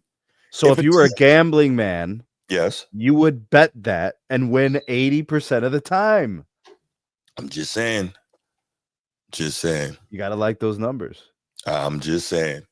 Right? But let's go on a little bit. And again, this is not me trying to take shots at Lamar, but since Bruce want to come for me, if a team is +2 in turnover margin since the year 2000, that win rate jumps to about 85%. So when you say +2, that would be like 2 more turnovers in a game than the opposition. The team with 2 less turnovers. Yeah. Is winning. Yeah. Right. So if you look at the opposite, right, the team that's turning the ball over, they're losing almost every time. So here's the thing about turnovers, Bruce. Mm-hmm. You're not just giving the other team the ball and giving them an opportunity to score. Mm-hmm. Where are they getting the ball? Probably like from the 30 or the 35. Yeah. That's why I so read. That's 3 points. It's 3 points automatically, and it's probably going to be 6 because it's hard for a defense to hold a good offense from 20, 30 yards out. Mm-hmm. These are all pro players that are playing in the AFC Championship. Right. Absolutely. So I mean that's kind of what we got here. So I mean to say that turnovers are overrated when it comes to wins and losses, clearly that's not the case. Clearly. That's absolutely ridiculous. I don't want anybody. We're not talking about that, Bruce. We're talking about the guy that makes all the money. We're talking about the guy that's a multiple-time MVP. We are talking about a guy that's arguably the best or second best quarterback in the NFL. We're talking about a guy that's all said and done going to be a top 6 quarterback who has ever played this game. That's what we're talking about. We're not going and looking at other players. What about this? What about that? What about who did this? What about who did that? Because at the end of the day, you can say what you want, Bruce. If Lamar can cut down these turnovers, chances are the Ravens have a chip already with him. You know that, and I know that. I know you won't, and that's fine. But you're being strenuous. Bruce, turnovers in the NFL is not turnovers in the NBA. It's just not the same. No. Turnovers in the NFL leads to guys getting benched. Turnovers in games in the NFL lead to guys losing their jobs. Woodage is right with you. He's right with you. Yeah, it's true. Guys get benched, guys get cut, guys get traded, guys get fired. Mm-hmm. Yeah. Bruce, I understand it's a team game. It may even be the ultimate team game. But if that's the case, why do franchise quarterbacks make so much more money? Why is the MVP almost exclusively now a quarterback award? But these standards, I get it. Bruce, these standards that we're discussing, yeah, it applies to the entire position. It's not a Lamar thing. We hold every quarterback to this standard. We're not being hard on Lamar. Right. This is a quarterback thing. Right. Exactly. This guy wins the MVP at the position multiple times, but we can't critique, lower completion percentages in the playoffs and higher turnover rates. Mm-hmm. So basically, shit's getting tight, and this dude performs lesser. Right. Bruce, nobody said that you can't win if you have multiple turnovers. Clearly, you weren't listening because you were in your feelings that I was criticizing your boy. But at the end of the day, if the numbers say that since 2000, teams that win the turnover battle win 78 to 80% of the time, that means if you lose the turnover battle, you're only winning 22% of the time. And think about this. Think about this. Mm-hmm. When you are losing by like that ratio or whatever, the margin is like more than 2 or whatever, you have to play perfect. Yes, for the rest of the game. Yeah, like there's no margin of error. Like it's razor thin. Correct. You would have to be successfully scoring points for like the next 5 or 6 possessions. Right. No, absolutely. So, Bruce, I never said. Here we go. Here we go. Right. Here we go. Autism and yeah, you know. Here we go. Yeah. Shout out Kevin Samuels. But Nobody ever said that Lamar was never going to win. That's not what we said. But I think, well, I'm not going to speak for Snead. What I'm saying is, to the level that he has shown us he's capable of, he probably could have won already if not for this. I agree, but I still expect him to win at some point. Mm-hmm. I'm not on the side that says he won't win. I'm saying who's on that side? There's going to be a breakthrough, at some point. And I've said that multiple times to Bruce. But wait, who's on the side that's saying Lamar is not going to win? Who said that? Yeah, I don't know. I never said it. You never said it. He's being disingenuous in trying to reshape the argument to fit his narrative. Notice he keeps going to different things when I'm dismantling each one of his nonsensical points. I think Brucey is, he's a Lamar defender. Yeah. But in order to defend him when he plays poorly, you have to be wrong, Bruce. I was about to say, how can you defend someone who plays poorly? That's you're basically saying it's like family. You don't go against the grain. I have to just be wrong just to defend it. I'm not doing that. I'm not standing on the wrong side of history. I won't do it. Mm-hmm. I'm a Browns fan anyway. I don't have to. That ain't family to me, bro. Right. Nah, no doubt. Hey, Bruce, let me ask you, did you say that Lee Evans lost that game up in Foxborough? Did you say that too? Just right. I'm not saying you didn't. I'm just curious to know. Yeah, we want to see that consistency. Yeah, right. Snead knows how I think. Snead knows how I think. We got it. But this is, remember when we have these conversations about the GOATs and people start the things that a player has done. So what makes someone the GOAT and they give you that thing? Well, then I can name you the player who is the best at that thing, but you don't have him ranked as your GOAT. Right. Because it's not consistent. You know what I'm saying? You got to be consistent. Yeah.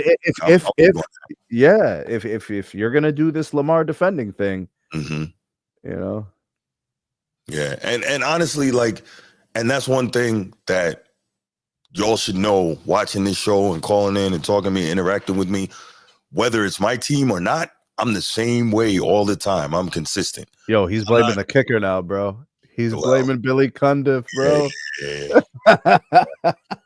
Well, at least he's consistent because Lee Evans dropped one right in the corner of the end zone up in Foxborough. Blew a chance to go to the Super Bowl. I remember that throw, man. That was crazy. I thought that was a catch, honestly. I really thought it was a catch. I'm like, seriously? What year was that? That's Flacco. I'm like... 8, 9, 9, somewhere around there. So footage was 1080p. Yeah, no, that was still good footage. Yeah, yeah, absolutely. I'm trying to think. Was it grainy? What is it? No, it wasn't. I remember. He said 20. He said 2010. Okay. There you go.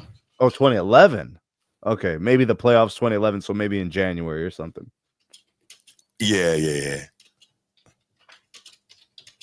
Let's see. Billy Cundiff, bro. He brought out the Cundiff, bro. He used to kick for the Browns, I think. Wow. The 2011 AFC Championship game played on January 22nd, 2012. Yeah, I remember that. With under 30 seconds left, Joe Flacco threw to Evans in the end zone. Evans briefly secured it, but New England DB Sterling Moore knocked the ball out. 2 plays later, Billy Cundiff missed a 32-yard field goal that would have tied the game. Patriots won 23-20, advanced to the Super Bowl. But he's blaming Cundiff though. I totally forgot. Nah, Bruce, it was 2011 season played in 2012. I just looked it up. I totally forgot about the Cundiff field goal. I was so wrapped up in the Lee Evans, what I believed was a catch. But it is what it is. I mean, are we expecting the kicker to come in cold, hasn't done anything all game? These guys only play 4 or 5 plays. Yeah. It's 50-50 in those situations. I get that game was in Foxborough in January, right? Yeah. It was 26 degrees. Yeah. But I think the bigger point is you have one job. right? That is what you get paid. I don't view field goals. Hey, Bruce, I don't view field goals as better than 50-50. I don't. Okay. What do you view them as? More? Depends on the kicker. Like Justin Tucker in his prime? Yeah. Like Zerloin in his prime? Yeah. But that's really it. It's just a few guys. Morton Anderson from 60 sometimes. In New England. I didn't think of that of Billy Cundiff in 2011 or 12. No, not at all. Not at all. Not at all.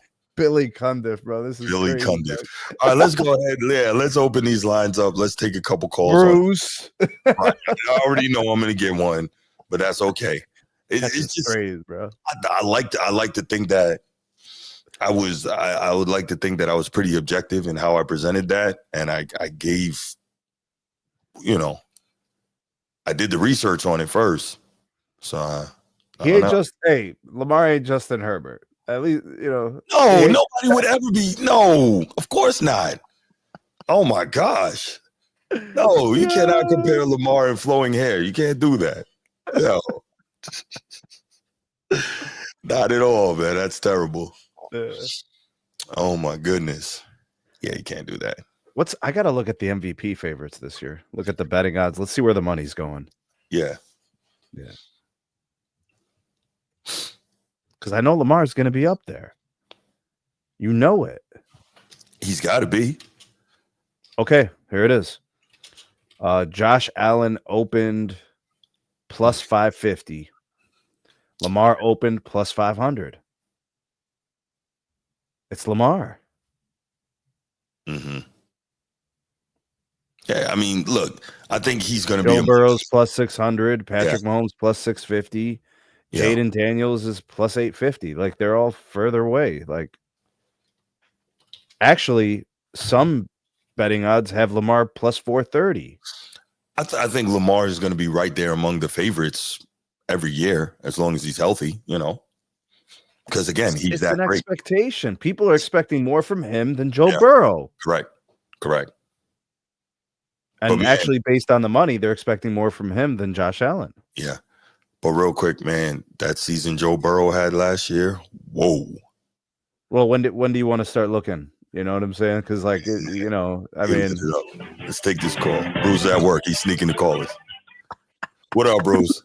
He in the janitor's office right now. Hey, man, don't be getting on here and talk about my man like that, man. His failures, man. Let's talk about his success. No more of that. That's old news. Let's go forward. Wait a minute. Wait. Did I not talk about his successes? I believe I did. Why you keep saying but he didn't get it? We know he didn't get it done. Like I said, it takes some time. Let you a little bit wrong with others.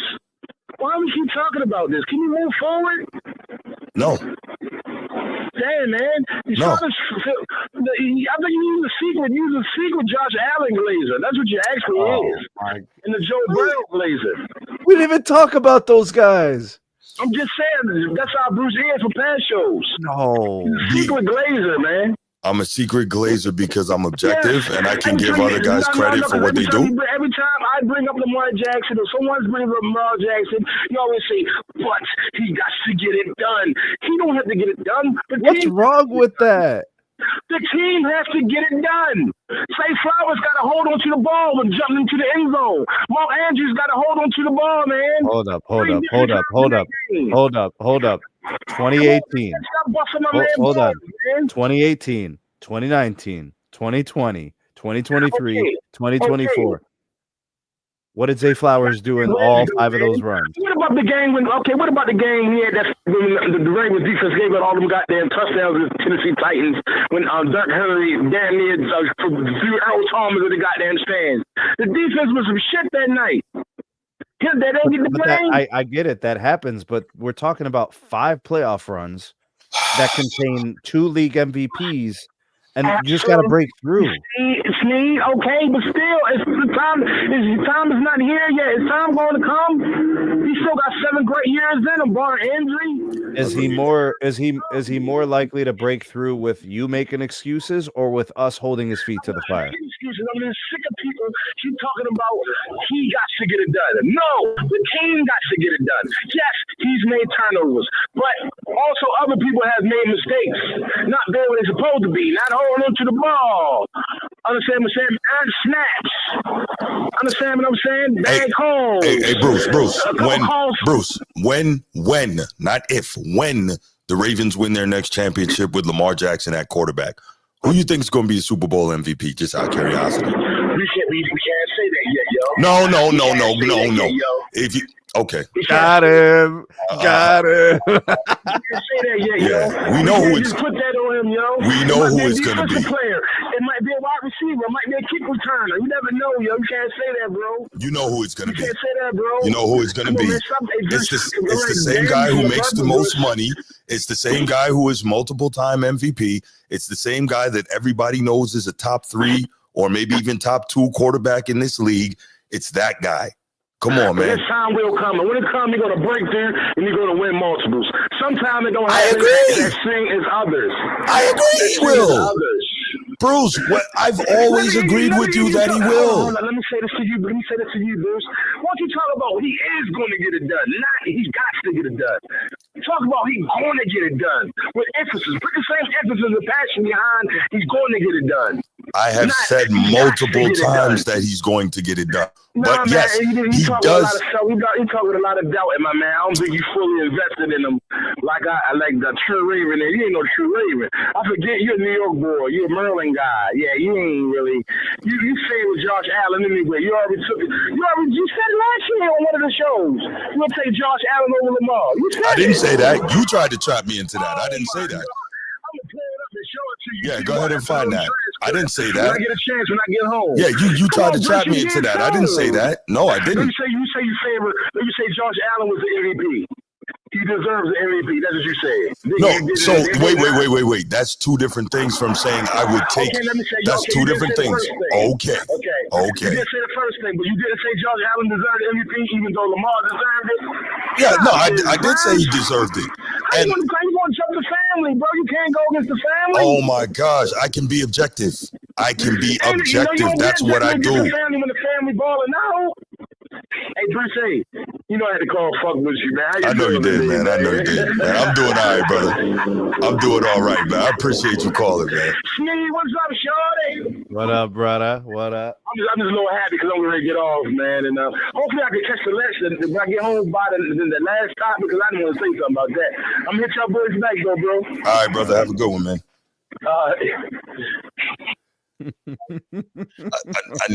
I knew I was going to get that call. Yeah. I knew I was going to get that. It's always a good call, though, bro. And so much passion. Yeah. He's invested. Yeah, he's heavily invested in Lamar. Yeah. And look, man, it might not seem like it. I love Lamar. I think he's amazing. I really do. I think he's probably like the closest thing to like a modern John Elway or Steve Young in terms of mobility, obviously to a higher level than those guys, but mobility and elite arm talent in one package, like he's there. But Bruce, who's above reproach? No one. See, I'm with you, bro. Yeah. No, anybody can get it, bro. It does not matter. You got to stand on business, man, no matter what. That's I just try to be fair. I try to keep it objective. I try to keep it a buck. That's it. You know, I know Bruce is like, this is family, bro. Don't go against the grain. You know what I'm saying? I don't really. Yeah. But we're talking NFL players, bro. Exactly. But great topic. Let's go ahead and take it to the next guy who I'm sure is going to get Bruce's feathers all ruffled up and Sneeds. So I try and towel him. right. So the guy who a lot of us thought should have been a first round draft pick, the guy who I thought was QB1 coming out in this draft, who somehow, I'm not going to say miraculously because that has a positive connotation, but I don't even know what's the word. I guess somehow, some way. Right. Yeah. You know what? The guy who inexplicably, there we go, dropped down to the 5th round and was drafted by the Cleveland Browns, did end up making the roster after cuts down to the 53-man. So that is a positive. Now, he is left in his position as the 3rd string quarterback. So I don't know if he's going to dress most games because most teams don't carry 3 quarterbacks on game day. So this should be interesting. So obviously it's going to be Joe Flacco, who's already been named the starter, Super Bowl champion and a guy who took Cleveland to the playoffs 2 years ago. And then I think he commenced to throw like 4 picks in that game, right? In that playoff game. They lost to the Texans. Yeah, 4 or 5 picks after a really good regular season. But Joe Flacco is going to be the starter and Dylan Gabriel is going to be the backup. But you never know. 1, Flacco's 40, so his body might not hold up. 2, Flacco has also been prone, as we know, to turn the football over. So if that happens, then that puts Dylan Gabriel in the spot where, okay, he's got to come in. We'll see if he's ready. And at which point that puts Shedeur as the backup. So Shedeur has to, I think, keep his head in the game, keep studying, keep working, keep improving, because his opportunity, I believe, is going to come at some point this season, man. Where are you on him making the team? Because I think a lot of people thought he might get cut. Where are you on him making the team, and not just making the team, but in his position as third string quarterback on the depth chart? There was never a doubt in my mind that the Browns were going to cut Shedeur. That was not going to happen. I didn't think so either. Yeah, it just doesn't make sense. They're going to groom him to be their guy. And if he's not going to be their guy, they still want to groom him to be good enough to trade. As a business transaction. You see what I'm saying? Like, it doesn't make sense to not play it that way. When you look at the roster at the position, so the QB room over the last several weeks, there was no future with anybody that they cut. Like Kenny Pickett, why? And Huntley was why also. What? Just the question is why. So at this point, the goal is to use Flacco as much as possible this year. Yeah. The goal is not to play any of these rookies anytime soon. No, if you can avoid it, don't do it. You would be playing Dylan Gabriel or Shedeur Sanders in a predicament, not in a plan. The plan would be to get them in after week 10 at earliest, if not later. The plan would be to get Joe Flacco in there, keep him healthy and keep him protected, and have him starting all the games. The way that things played in the preseason made it look like it was a joke, made it look like it was a clown show, because it looks like Cleveland was trying to just play with people. They're just like, yeah, we got Huntley and yeah, we got Pickett, and all that was noise. The signal was Gabriel and Shedeur. It always was. It was always supposed to be. And this is what I was trying to tell people. When you look at the depth chart, that's like, when somebody is sitting there arguing about if this player is a point guard or a shooting guard or if they're this, you're arguing about semantics. The bottom line is the quarterbacks of the future are one or both of those two guys. Yeah. Right? These other guys, it's just noise. They're just bodies on the roster. Right. They're just there. And look, they're gone. It's over. So, I don't know. I think it's pretty clear the direction that the Browns are going, what they need to do. I think now there's some clarity. The most disappointing part was watching Shedeur have to go into the games with third string guys every time he played. We never got to see Shedeur. But if you notice at the end of that last preseason game, they didn't put in Shedeur in the 2-minute drill. I think they were protecting him. I don't think they were hurting him. I think they were protecting him. I think that line is bad.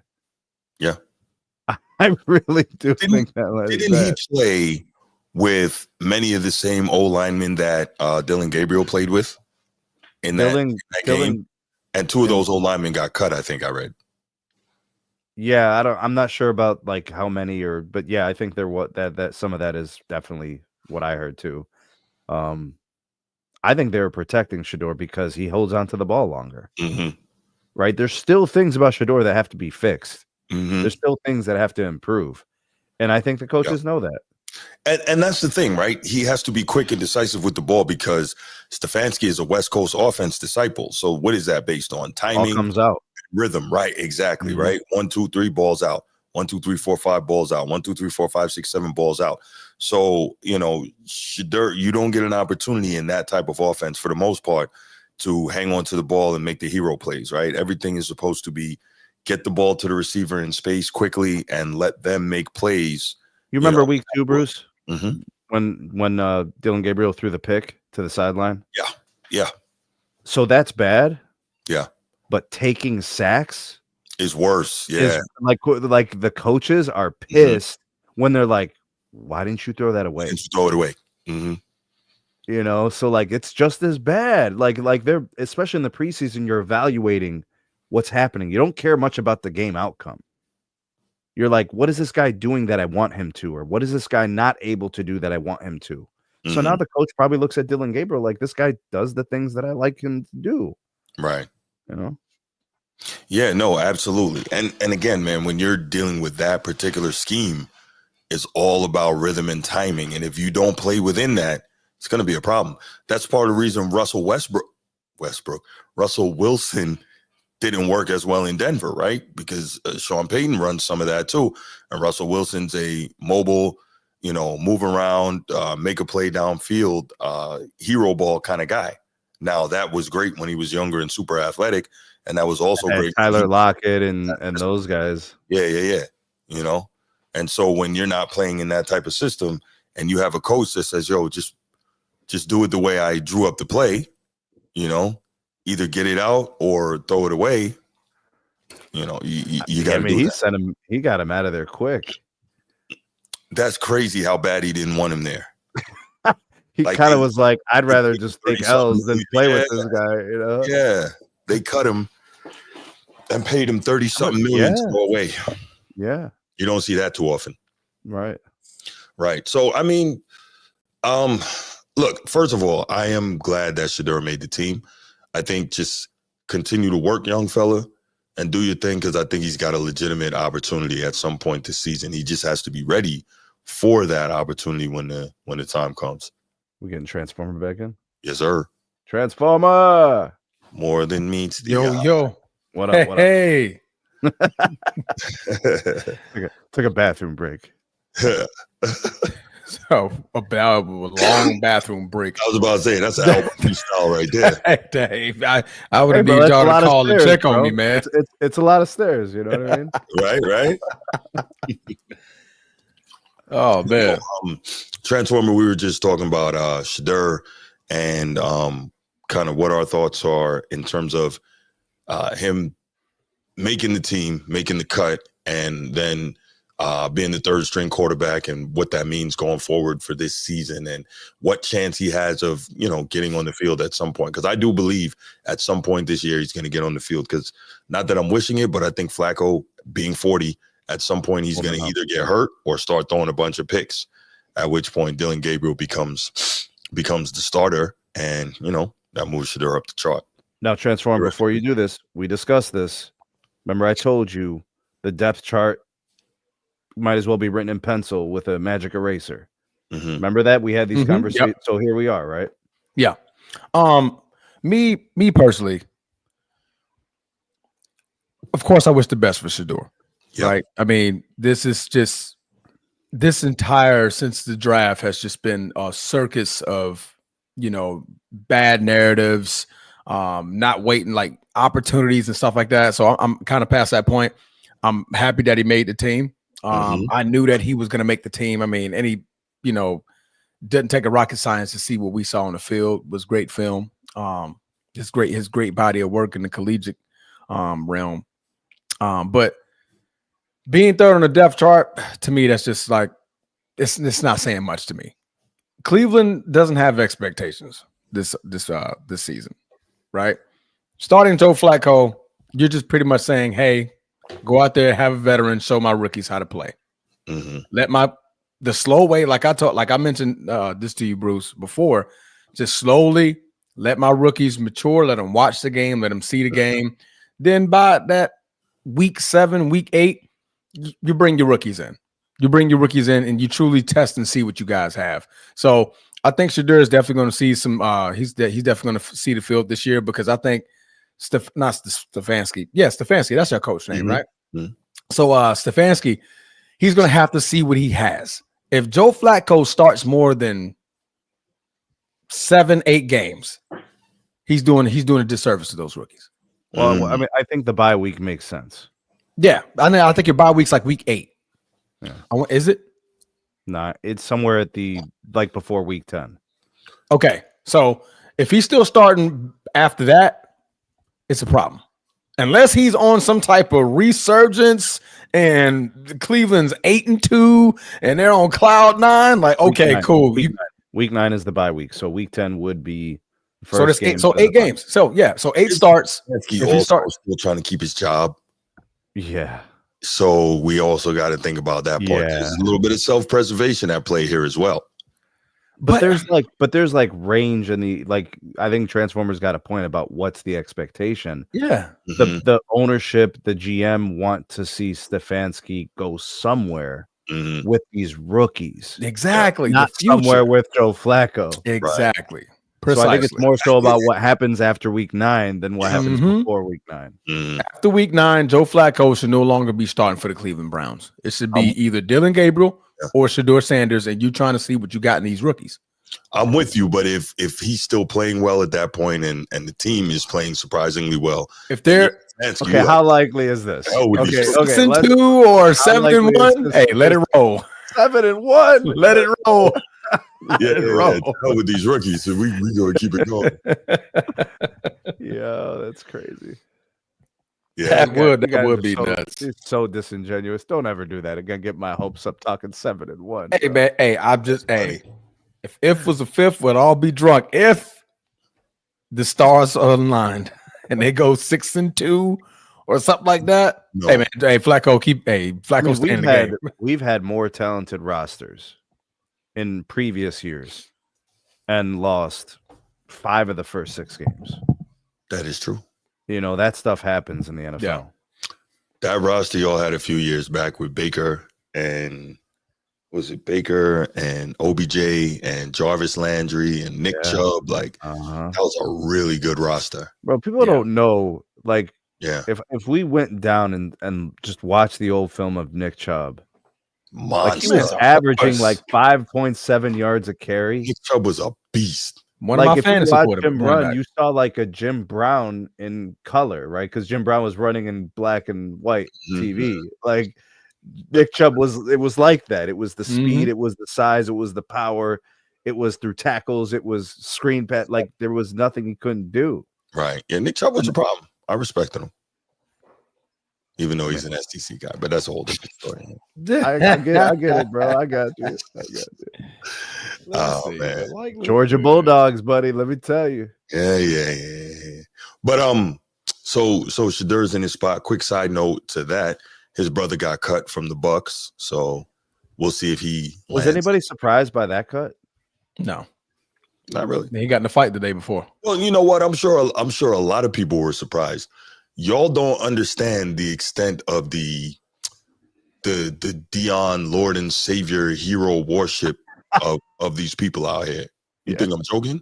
No, these you're people, right. They worship Coach Prime. It is wild. And I'm like, why? Yeah, he's an outstanding coach. He seems like a great guy and a good father and all that. But why the worship? I don't know. Again, Patreon. He was an undrafted safety. But he didn't make it. It's like the equity that they've earned outside of when they played. Like he did. Okay, so Prime's doing his thing in the college ranks, right? Mm-hmm. But what's he got to do with the league right now? Nothing. Well, his sons have the name Sanders. So you see, I know. There's lots of Sanders, bro. We can go up and down a lot of different rosters, and there's Sanders. The Prime love, it goes from him and him as a player now, then him as a coach. And it goes right down to his boys. I'm trying to tell you. Bro, listen, I stand 9 toes down with Prime too, bro. But I'm just saying we gotta evaluate. We gotta evaluate the kids just like we do any other player. Yeah, I mean, and the thing is, Shiloh put himself in a bad situation, right? You're already undrafted, right? You're already undrafted, so they have no stock in you, no pay, and nothing like that. So you're saying at best case he's 53rd guy. After 53rd, at best case.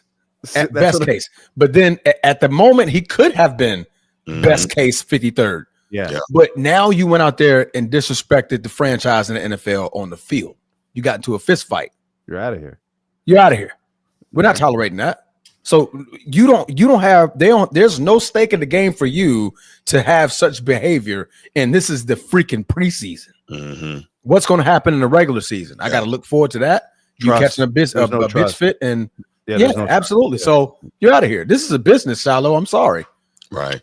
This is a business. So at this point, he's not standing on business, right? He's standing on business in a different way. You remember what was his name? Vernon Davis. That retired mid-game? No, but it was Vernon Davis, the tight end. The tight end, yeah. For San Francisco 49ers, Mike Singletary. Can't win with him. Can't do it. He took his ass out of the game. Mm-hmm. Vernon Davis was the most talented and gifted tight end of his era. Mm-hmm. Yeah, from the physical, right? This was after the Tony Gonzalez era, right? This was like that. And he benched him, and he made a point. He said, "You can't win with a guy like this. Yeah, they're against what you're trying to accomplish as a team." Yeah, right. So he said, "I'd rather take the penalty every play with him on the bench than to play with him." That's a statement. Yeah, that's some teams are trying to establish and build a culture. Mm-hmm. So having Shiloh around doing that would violate the philosophy for a lot of these coaches who are going to try to hold guys accountable all season. Absolutely. No, they only cut him because he's Deion's son. It's the old boy network. He was undrafted and he got to a fist fight on the field. No, they only cut him because he's Deion's son. You know that. You know that. First of all, Shiloh wasn't even top ranked coming out of college. I'm just let me ask you guys. We all know the talented son is Shedeur. Yeah. How many Shilohs are on the practice squads of these NFL teams? Right. Loads of them. Loads of them. Mm-hmm. There's 12 freaking Shilohs on 32 teams? I mean, just change the name. It's not Shiloh, just Bobby. Yeah. You know what I'm saying? Hey, at this point, he go somewhere, work hard. It has been untold yet if he's going to come back on the practice squad for the Tampa Bay Bucks. So hopefully he can, because there's been players that came off of practice squads and played in NFL games. So, but he's going to have to clean that up. I mean, you fist fighting as a rookie in the preseason, and your name is hot. A game or a practice? That was a game. He fought the Bills guy, the Buffalo Bills. You're out, bro. You just made it easy for them. They gave somebody else a job. Absolutely. Bro, you're undrafted. If you was a first round pick, absolutely. Okay. A second round pick. They have invested in you. Yeah. You're undrafted, bro. They basically said, hey, come try it out. They're seeing what you got. Right? You're getting another shot in the draft. Come on. You remember when Jello Ball got caught stealing that stuff in China? Remember that? Idiot. Idiot. That's stuff like that, bro. Remember they and then the Warriors gave him they should have threw that dude in a work camp. And then you going to somebody else's country and that's when you choose to be a degenerate. Come on, man. Idiot. You're a millionaire. They're bad decisions, bro. These kids are they're just making bad choices, bro.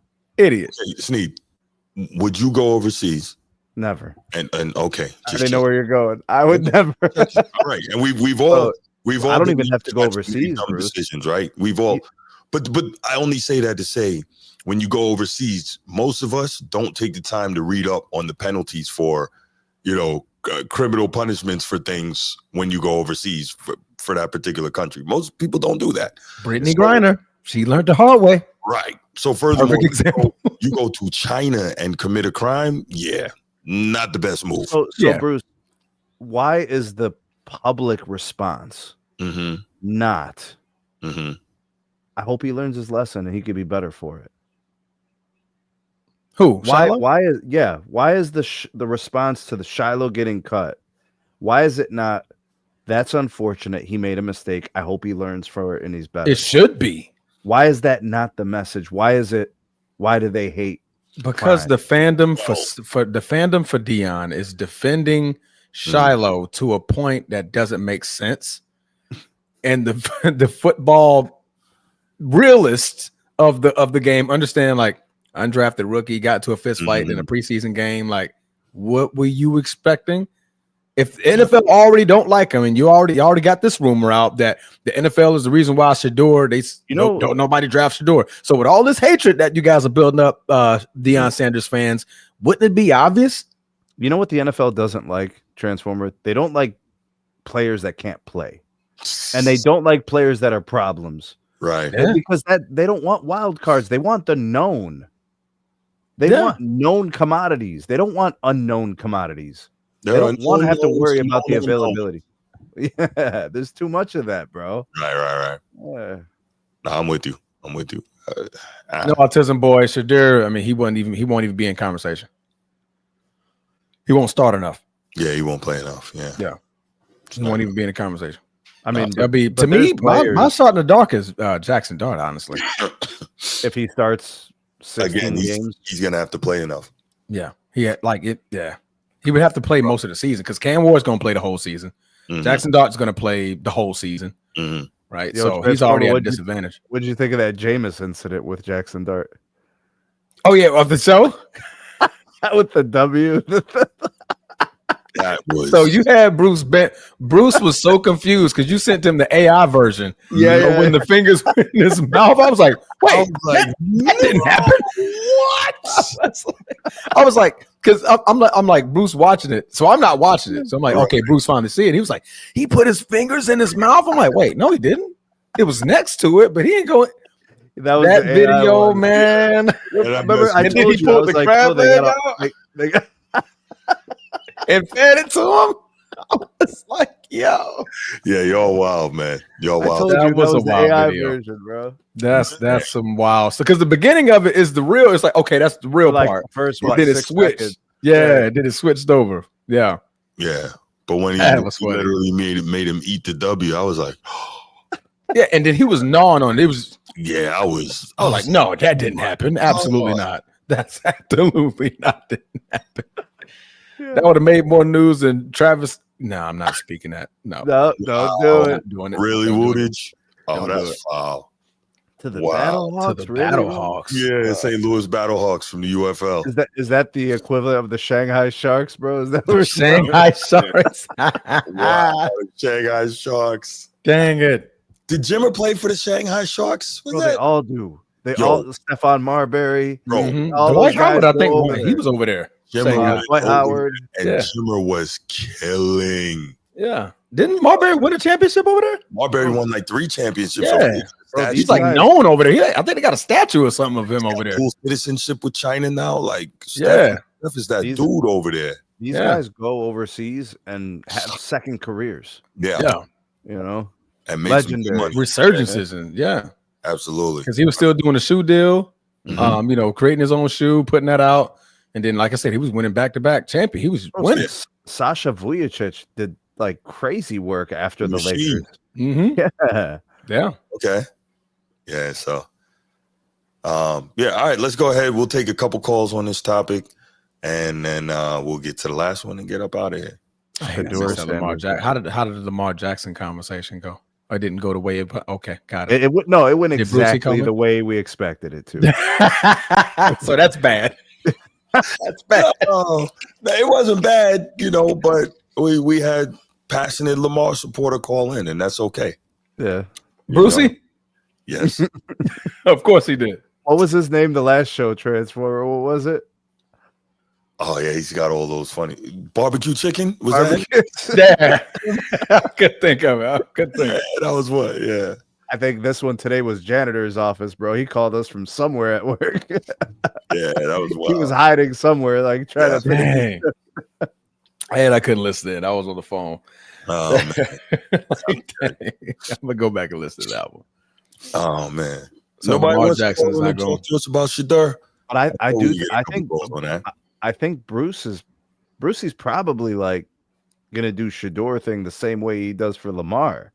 Not. Because he's called in before on Shedeur, and we've talked about this. Mm-hmm. Yeah. All right. Well. Okay. Let's do it.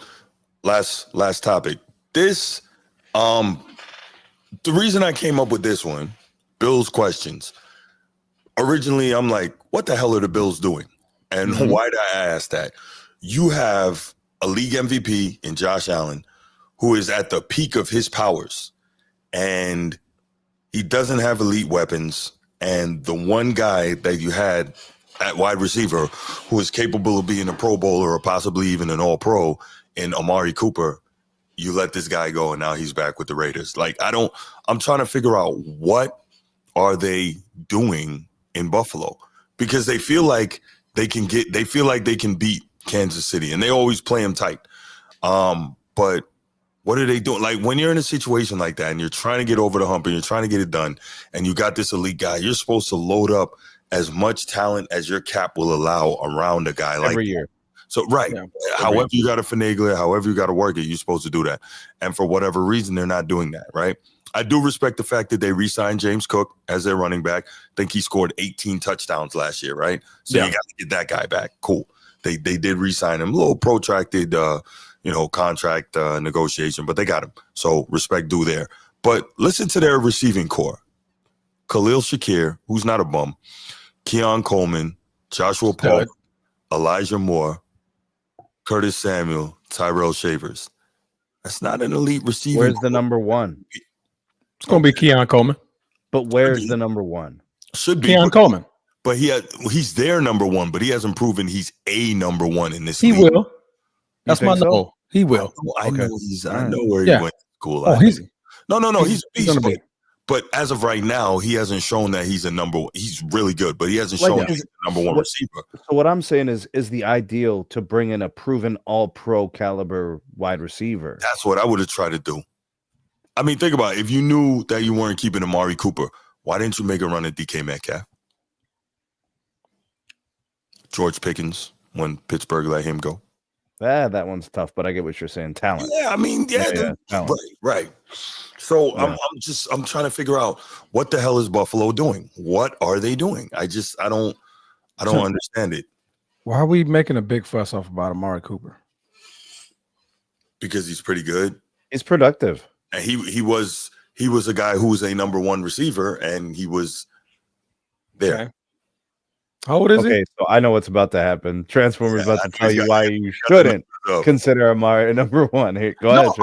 I'm asking because he's a 30-plus-year-old wide receiver. Is he that old? Production? Yeah, he's 30. Yeah. 30. Okay. What he did last year for the Bills. He came. What he got traded like mid-season, something like that. Yeah. Production wasn't crazy. They didn't be that much better. Because Amari Cooper was there. I think they basically were like, we're not getting enough out of him to warrant this contract. Exactly. That's my point. Like, because you drafted Keon Coleman in the first round last season, who you're planning on being your number one receiver. You got Dalton Kincaid, who's going to be a top 10 tight end, right? You just paid your running back. So right now it's like, okay, let's get rid of this old guy, because right now we have our roster is young. And they can all groom and grow together. Shakir, I think he's only been 3 years in the league. Yeah, Keon, this will be his second year in the league. Nice player. So I think they're trying to build up younger guys instead of paying what Amari Cooper was getting 25 million a year.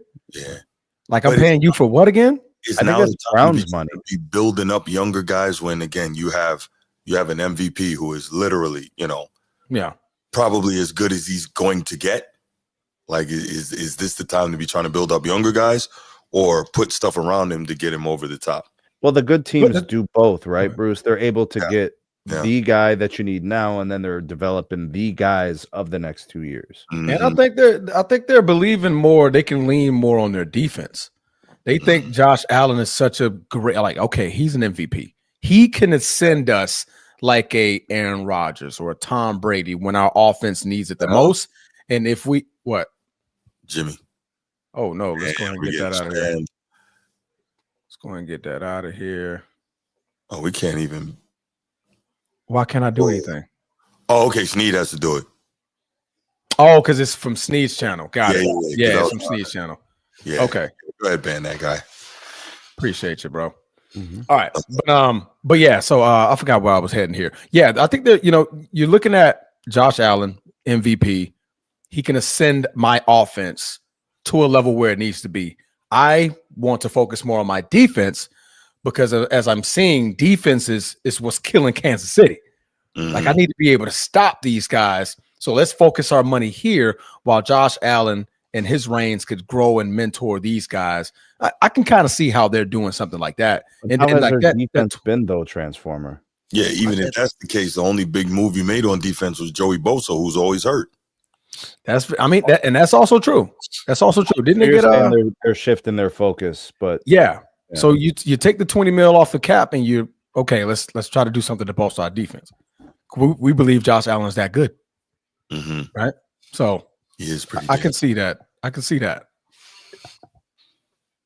Aaron Rodgers, they was doing that in Green Bay for years. Yeah.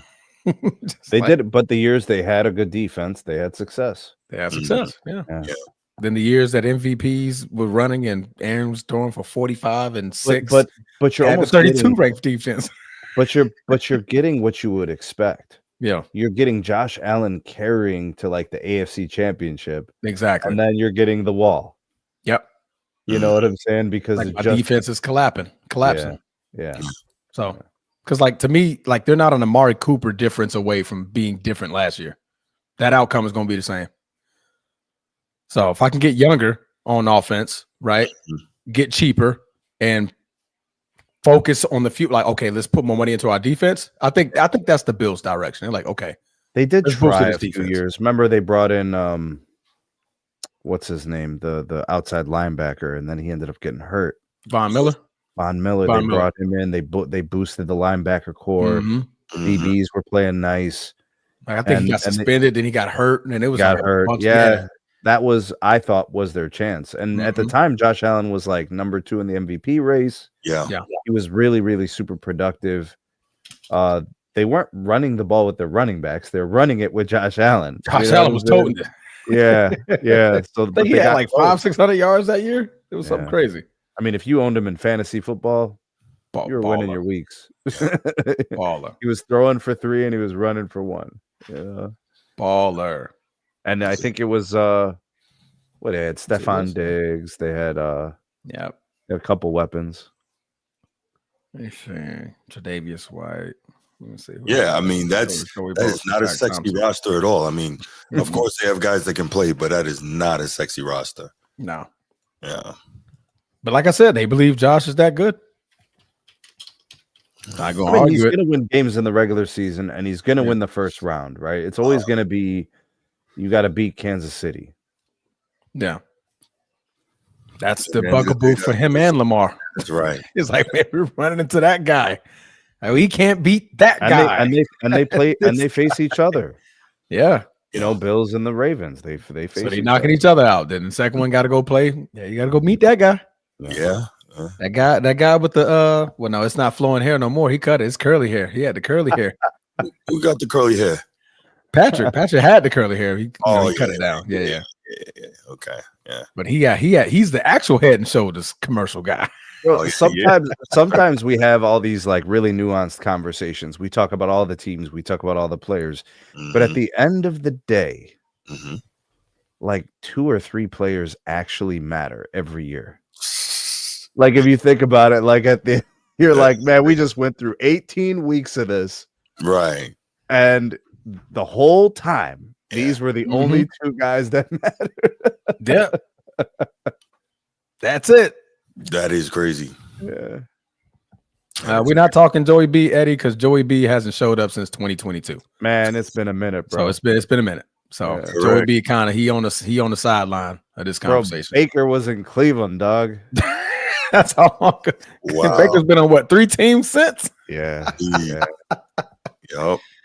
Winning games for everybody, bro, except my team. You know? Now he has had his resurgence. Baker, touchdown maker. That's my guy. Good to see you too, bro. Well, by the way, Brucey gave me a hard time about showing Baker that love. Remember the tier list? Yeah. Like I had him in my top 10 too. Like, oh, y'all pumping up for Brucey is what he said. Y'all pumping up for Brucey. He's not here. I'm like, no, Baker's nice, bro. I mess with Baker. Hey, man, if I had a game on the line, 3 touchdown passes last year. Look, if I had a game on the line, Baker's one of the players I'm picking. If I need a drive, like, hey, bro, he's my team up. Come on. He's the tier below the Burrow, Lamar, Correct. Allen, in my opinion, Hurts, Mahomes, Yeah. Top 10. He's top 10 on my list. Stafford, Or right just there. outside of it. But yeah, he's right there. Yeah. I mean, I can't name 12 players I'll pick over Baker. There you go. I think there was a year, I'd have to go back and look, but there was a year where, to me, it was so clearly that Baker was the best quarterback in the AFC North. I have to go back and look which year it was. Oh, but there was a year where Baker was the best quarterback in the division. 1 year. Yeah, and was everybody hurt? Well, no, just No, Lamar wasn't Lamar yet. Wasn't yet. This Lamar Pittsburgh yet. didn't have a quarterback yet. Yeah. So who's I was your like, other team? And Joey wasn't there. So I was like, he probably was hurt. I was I'm like, sorry. Baker's gonna have the best year in this division. Mm-hmm. And he did. Right. But then Lamar sustained, and Joe Burrow, he's Joe Burrow. He can do this every year, and Correct. Baker's gone. Mm-hmm. See, the potential years that this could have happened would have been 2019 or 2020. Yeah. Would have been where you can. I would say more 2020 would probably have been the year. Yeah, it was probably. So at this point, Lamar wasn't Lamaring yet. Right. Let me look at Lamar. Yeah, Lamar wasn't Lamaring. I like that. He wasn't quite Lamaring yet. He had 2,700 yards, 26 touchdowns, 9 interceptions. So that wasn't a good Lamar year. So let's look at Joey B. What's his name? Joe Burrow. Joe Burrow in 20. Oh, that was his rookie year, so that don't count. So that was So he's right. In Pittsburgh, they didn't have a quarterback in 2020. I can't even think. I think Ben had just retired in 19 or 18. So yeah, they're at a backup. I think it was Mitch. Duck Hodges, sir. It was Duck Hodges. Wait, what? Was. No way. Yeah, I believe so. In 2020, somewhere Jesus around Christ, there, bro. That sounds stupid. Let me see. Who was No, that was Big Ben's last year. Yeah. 2020 was his last year, and it was bad. No, it wasn't. No, okay, no. This is 2020, right? 2020 Pittsburgh Steelers. Yeah. Oh, this is Bro, you don't remember Big Ben getting sacked every time he dropped back? Yeah, the line was bad, and he wasn't good. He couldn't move anymore. When they were 12-3. This must have been the year before he retired, because he had 3,800 yards, 33 touchdowns, 10 interceptions. This was a good season for him. Mm-hmm. All right, Joe. It was the next year. It was bad. Yeah. Next year it got bad. Yeah. Damn, Raul just said he'd take Duck Hodges over Rodgers. Damn. Wow. That's rough. That's not a thing, bro. Not cool at all. Let's go ahead and open these phone lines up. We'll take a few calls and then we'll get up out of here for the night. Let's do it. Bill's questions. I think that's valid, Bruce. Bill's questions is valid. Yeah. Ravens questions is next. I don't know what they're doing. Yeah, Ravens questions. Ravens questions, man. Got questions. What up, Edward? Answers. Packers. What's up, brothers, man? So with them, I think when it comes to Amari Cooper, when they traded him away, I mean, I think it's possibly going to be his last year, just like I think it's going to be with Adam. Mm-hmm. If I'm not pronouncing his name right, you know who I'm talking about, bro. Adam Thielen. Both of them. Yeah, they both gone to the teams that they was drafting to. I think they're going to this day last year. Yeah. Last run. So, and then I gotta give it to my brother, man. I agree with him, man. I think he gonna be all right. He gonna do something this second year. He's gonna be the number one receiver, and then plus they had to cut some money away because Amari Cooper still getting that a year. Amari Cooper was sorry. Yeah, I think it was still they had to cut some money loose, but just to pay their running back. The Bills running back. I mean, even though Josh Allen did lead the team in rushing, so I see that. But yeah, it's kind of questionable. So, what you think, Bruce? You think they're not gonna come out of that division? No, I think they're clearly still the team to beat in the division, but just because it's a bad division. But I'm wondering what they're doing when you have just a guy in his absolute prime at the peak of his powers and you're not surrounding him with as much weaponry as possible. I don't like that. Yeah, Raiders only gave him 1 year, $4 million. So somebody saw something that they were like, "Yeah, Mark Cooper's not it no more." 1 year, Remember $4 million.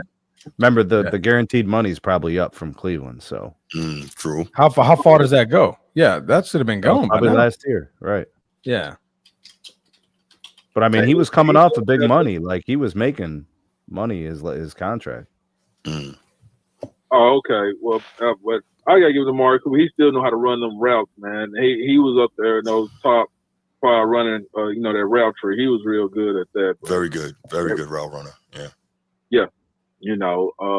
But other than that, man, I agree. The Bills still gonna take the division. I don't know what New England gonna probably look like. Even though Stephon Diggs, he's back in that division. I don't know if they're gonna probably healthy. Who's Stephon? Yeah, is he healthy? No, I think he's gonna miss a couple games. I think he's gonna miss a couple games. I know they said he's on track to. I mean, he's ahead of schedule though, as far as his recovery. Man, I think he may miss the first couple of games. I wonder how it's gonna be when he comes when they go to Buffalo. I don't know if they're gonna throw snow at him with batteries in that giant. That's Philly. They do that hard body in Philly. Man, that's gonna be mad crazy. Yeah, they're insane. The problem with a guy like Stephon Diggs, he's always kind of been a malcontent. He's always kind of ruffled feathers, and he's always kind of, made little trouble in the locker rooms and things he says and does, social media. So he kind of puts some of that on himself. Like he wants the smoke, then he gets the smoke. This is what it is. Starting. Who they play week 1? Who did Buffalo play week 1? They got a high profile game. They got one. They had Baltimore. Damn. Oh yeah. Thursday night. They open up Baltimore Sunday. Man, what a good way to open up the season, man. Fantastic. Sunday night football. Sunday night. They got the Sunday night game. And are we getting the flowing hair bowl at some point this year? I think that's towards the end of the season. Okay. I think the Sunshine Bowl. I think that's here too. I don't think it's here. I thought it was here. I thought it was in Los Angeles, or that might be overseas. Oh man. Okay. In England. Because I don't think we got many good games or teams coming to Jacksonville this year. Everything's either overseas or away. Right. Yeah, Speaking of Jacksonville, Travis Hunter, boy, what's wrong? Oh my God, man, that's crazy. Yeah, they play the Chargers November 16th. Yeah, that's a while.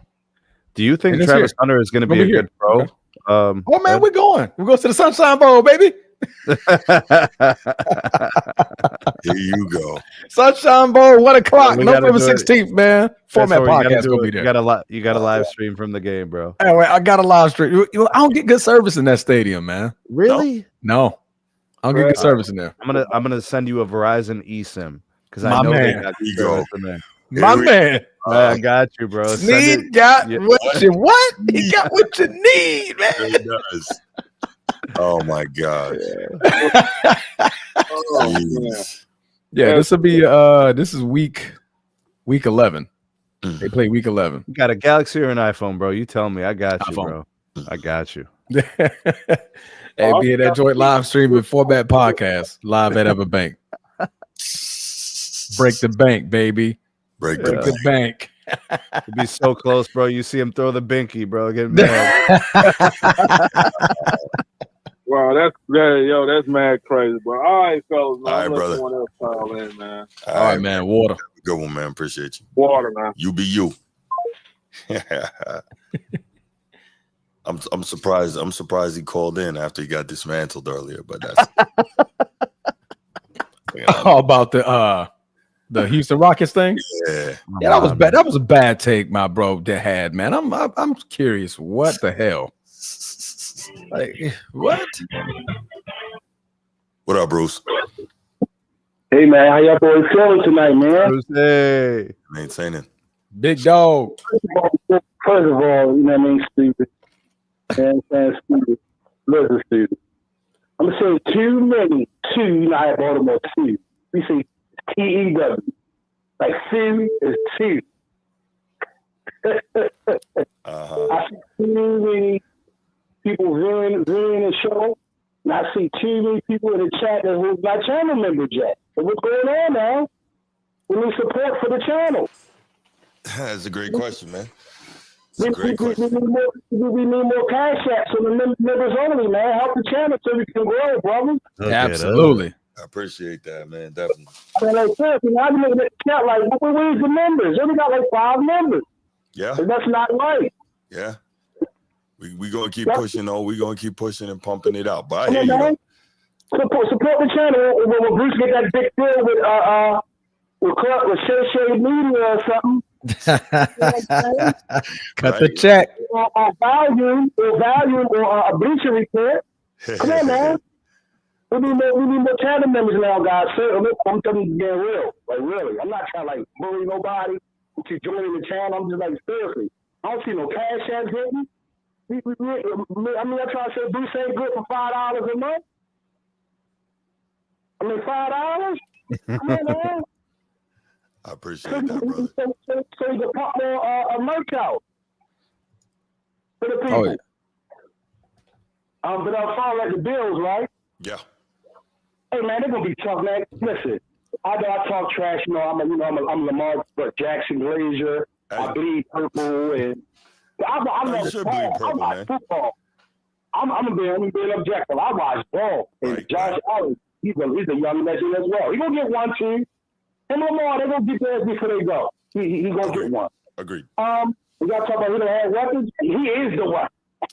He's like with Tom Brady. He won some Super Bowls without many explosive big name weapons before. But Tom Brady is Tom Brady. I'm not comparing Josh Allen to Tom Brady. I'm just saying Josh Allen is a young legend. He's already a Hall of Famer. If he get knocked on wood, if he get injured right now, and for the rest of his career, he gonna make the Hall of Fame. He's put up another good. He showed up. The kid is special. So I don't really have no question. No question. Everybody stay healthy. Another thing about the Bills that I respect, they're well coached. I mean, let's just call it what it is. Offensively and defensively. Mm-hmm. Yes, they struggled a little last year, and in the regular season on the defensive end. But when the time came, you know, against us, you know what I mean, they did what they're supposed to do. They forced those turnovers against us. Against Andrews and that interception and that fumble return, Von Miller had. I'm just saying they gotta be. They play when it's time to play. So, but they're gonna be better. Buffalo not gonna fall off. They're gonna win the AFC East by default anyway, regardless. Because that's how weak the conference is. Yeah, that's a bad division. You're 100% right, bro. Horrible division. If they go 10-7, they're gonna get in. So I don't know what their schedule looking like. I don't know. Like if they first 6 games, we ain't gotta read the whole schedule. I don't know if they first 6 games looking like. Their first 6 games are pretty favorable. I mean, Baltimore. The only game is worth mentioning is Baltimore. Mm-hmm. Other than that, they got the Jets, Miami, New Orleans, New England, Atlanta before their bye week. Oh man, they could easily go 5-1. Easy. So what's the last 6? The November, December game. November gets a little choppy. You got Kansas City, November 2nd, Miami, Tampa Bay, Houston, Pittsburgh, Cincinnati. Yeah, it gets a little choppy. It gets a little choppy right there. Last game was week 17. Week 17 is against Philly. Ooh. Yeah, that's gonna be a good one. And they both fight. Well, Philly will be fighting for division at that point. Mm-hmm. Okay. You know what? The NFL will be very unpredictable. Those guys might be fighting for position that last game. Yeah. And you know, in Buffalo, they shouldn't be fighting. They may be fighting for positioning in the playoffs, but they're not fighting for divisional. By the way, divisional leader. Transformer, we got to update the Terry McLaurin thing. He signed. Yeah, he did. Yeah. Mm-hmm. 29 a year. So did Trey Hendrickson. Mm-hmm. Yeah, 1 year. And quietly. Why don't y'all talk about the Cincinnati Bengals, man? What? We know what Cincinnati's going to be. They're going to be a team that could score a lot of points, but give up a lot of points. Right. I'm saying this quietly. The Ravens and Bills developing a little rivalry, man. Seriously, he paid him about 2 times in the playoffs, a couple times in the regular season.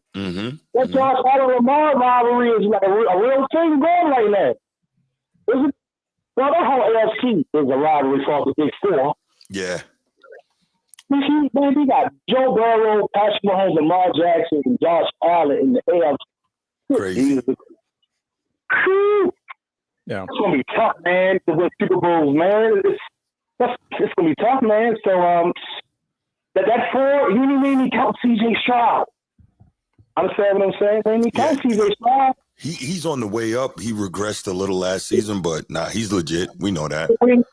Truthfully, like we ain't counting Aaron Rodgers. That's 7.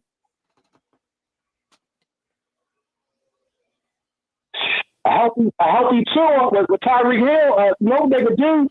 Come on, down there, down, like they can't go crazy down there in Miami. If they can keep Tua up and give him a shot, like he can't get work done now. So, but yeah, man, the Bills gonna be tough, man. Hey, man, the boys had a great night. Hey, fellas, man, come on, join the channel, fellas, in the chat, man. Like, show support to the channel, man, so the channel will grow, man. Absolutely, man. We appreciate that. Crusade. No doubt, man. Appreciate the call, brother. Bro, now you got Eddie all up in the live chat going ham right now, bro. And being wrong again. Call that wrong. Back-to-back NBA. Come on, man. Back-to-back NBA finals. Who were the teams? It was only Kobe. OKC made the finals the following year. Right.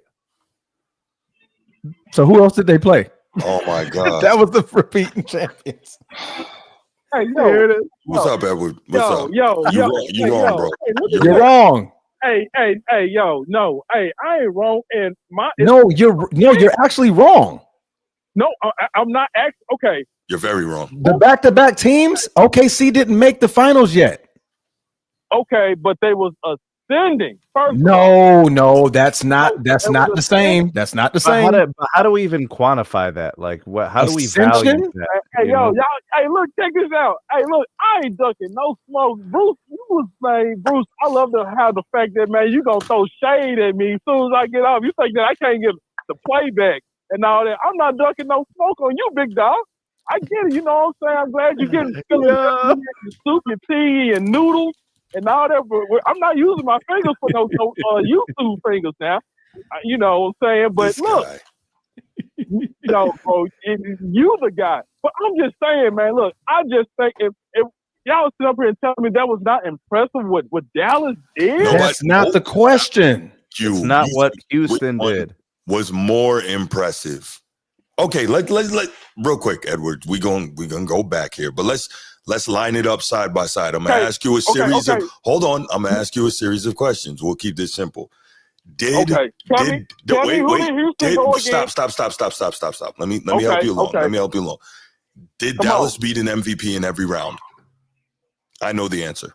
Did they beat an MVP in every round? No. Okay. Did they not have home? Wait, did they not have home court advantage through the entire run? They did. No, they didn't. No, they didn't. Dallas didn't. Dallas didn't. But they had at least one round with home court advantage. No, they had it. They had it for multiple rounds. Okay. Besides, hold on. Portland Trail. Okay. Hold on. Did Dallas beat a 57+ win team in every round? Only one. The answer is no. Did Dallas go through that playoff run? He was asking me the questions. I could have sworn he was asking me, but go ahead. Did Dallas go through that playoff run beating the 1 through 4 teams in the league in terms of win-loss record?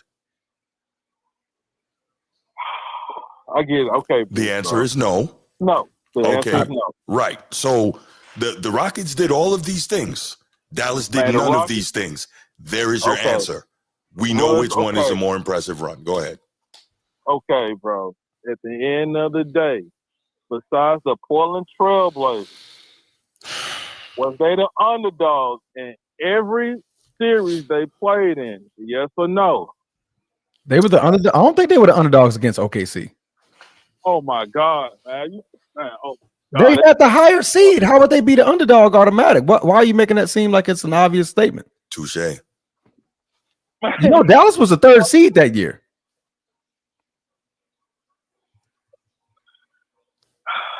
I'm waiting. Who did the Houston Rockets beat that was so impressive?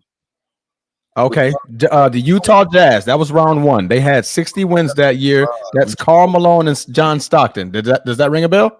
Two-time MVP. Man, Karl Malone and John Stockton, man, they got a losing record in the playoffs, but continue. 60-22 was their record that season. Man, those folks they could not. 60-22 was their record that season. And a two-time MVP. I had a losing playoff. I got something for you. I got something for you. The Memphis Grizzlies. Man, come on, man. We talking about Memphis. Come on with it. The Memphis Grizzlies. It's 3 versus 1. You know what I'm saying? It's all good though. Come on. The Memphis Grizzlies took Oklahoma City 7 games. So to sit there and flex like Oklahoma City was some feather in the cap, I don't know about all that. Not in 2011.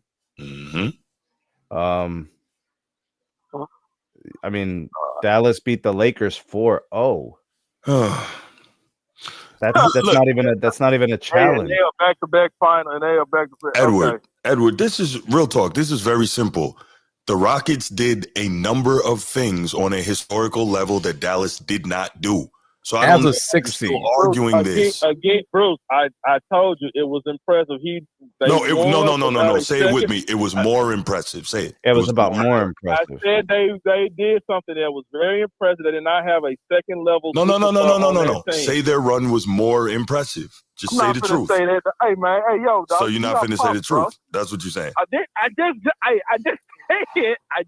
said what he did was so impressive. No. More impressive. More. Yeah, more. It was impressive, sir. More impressive.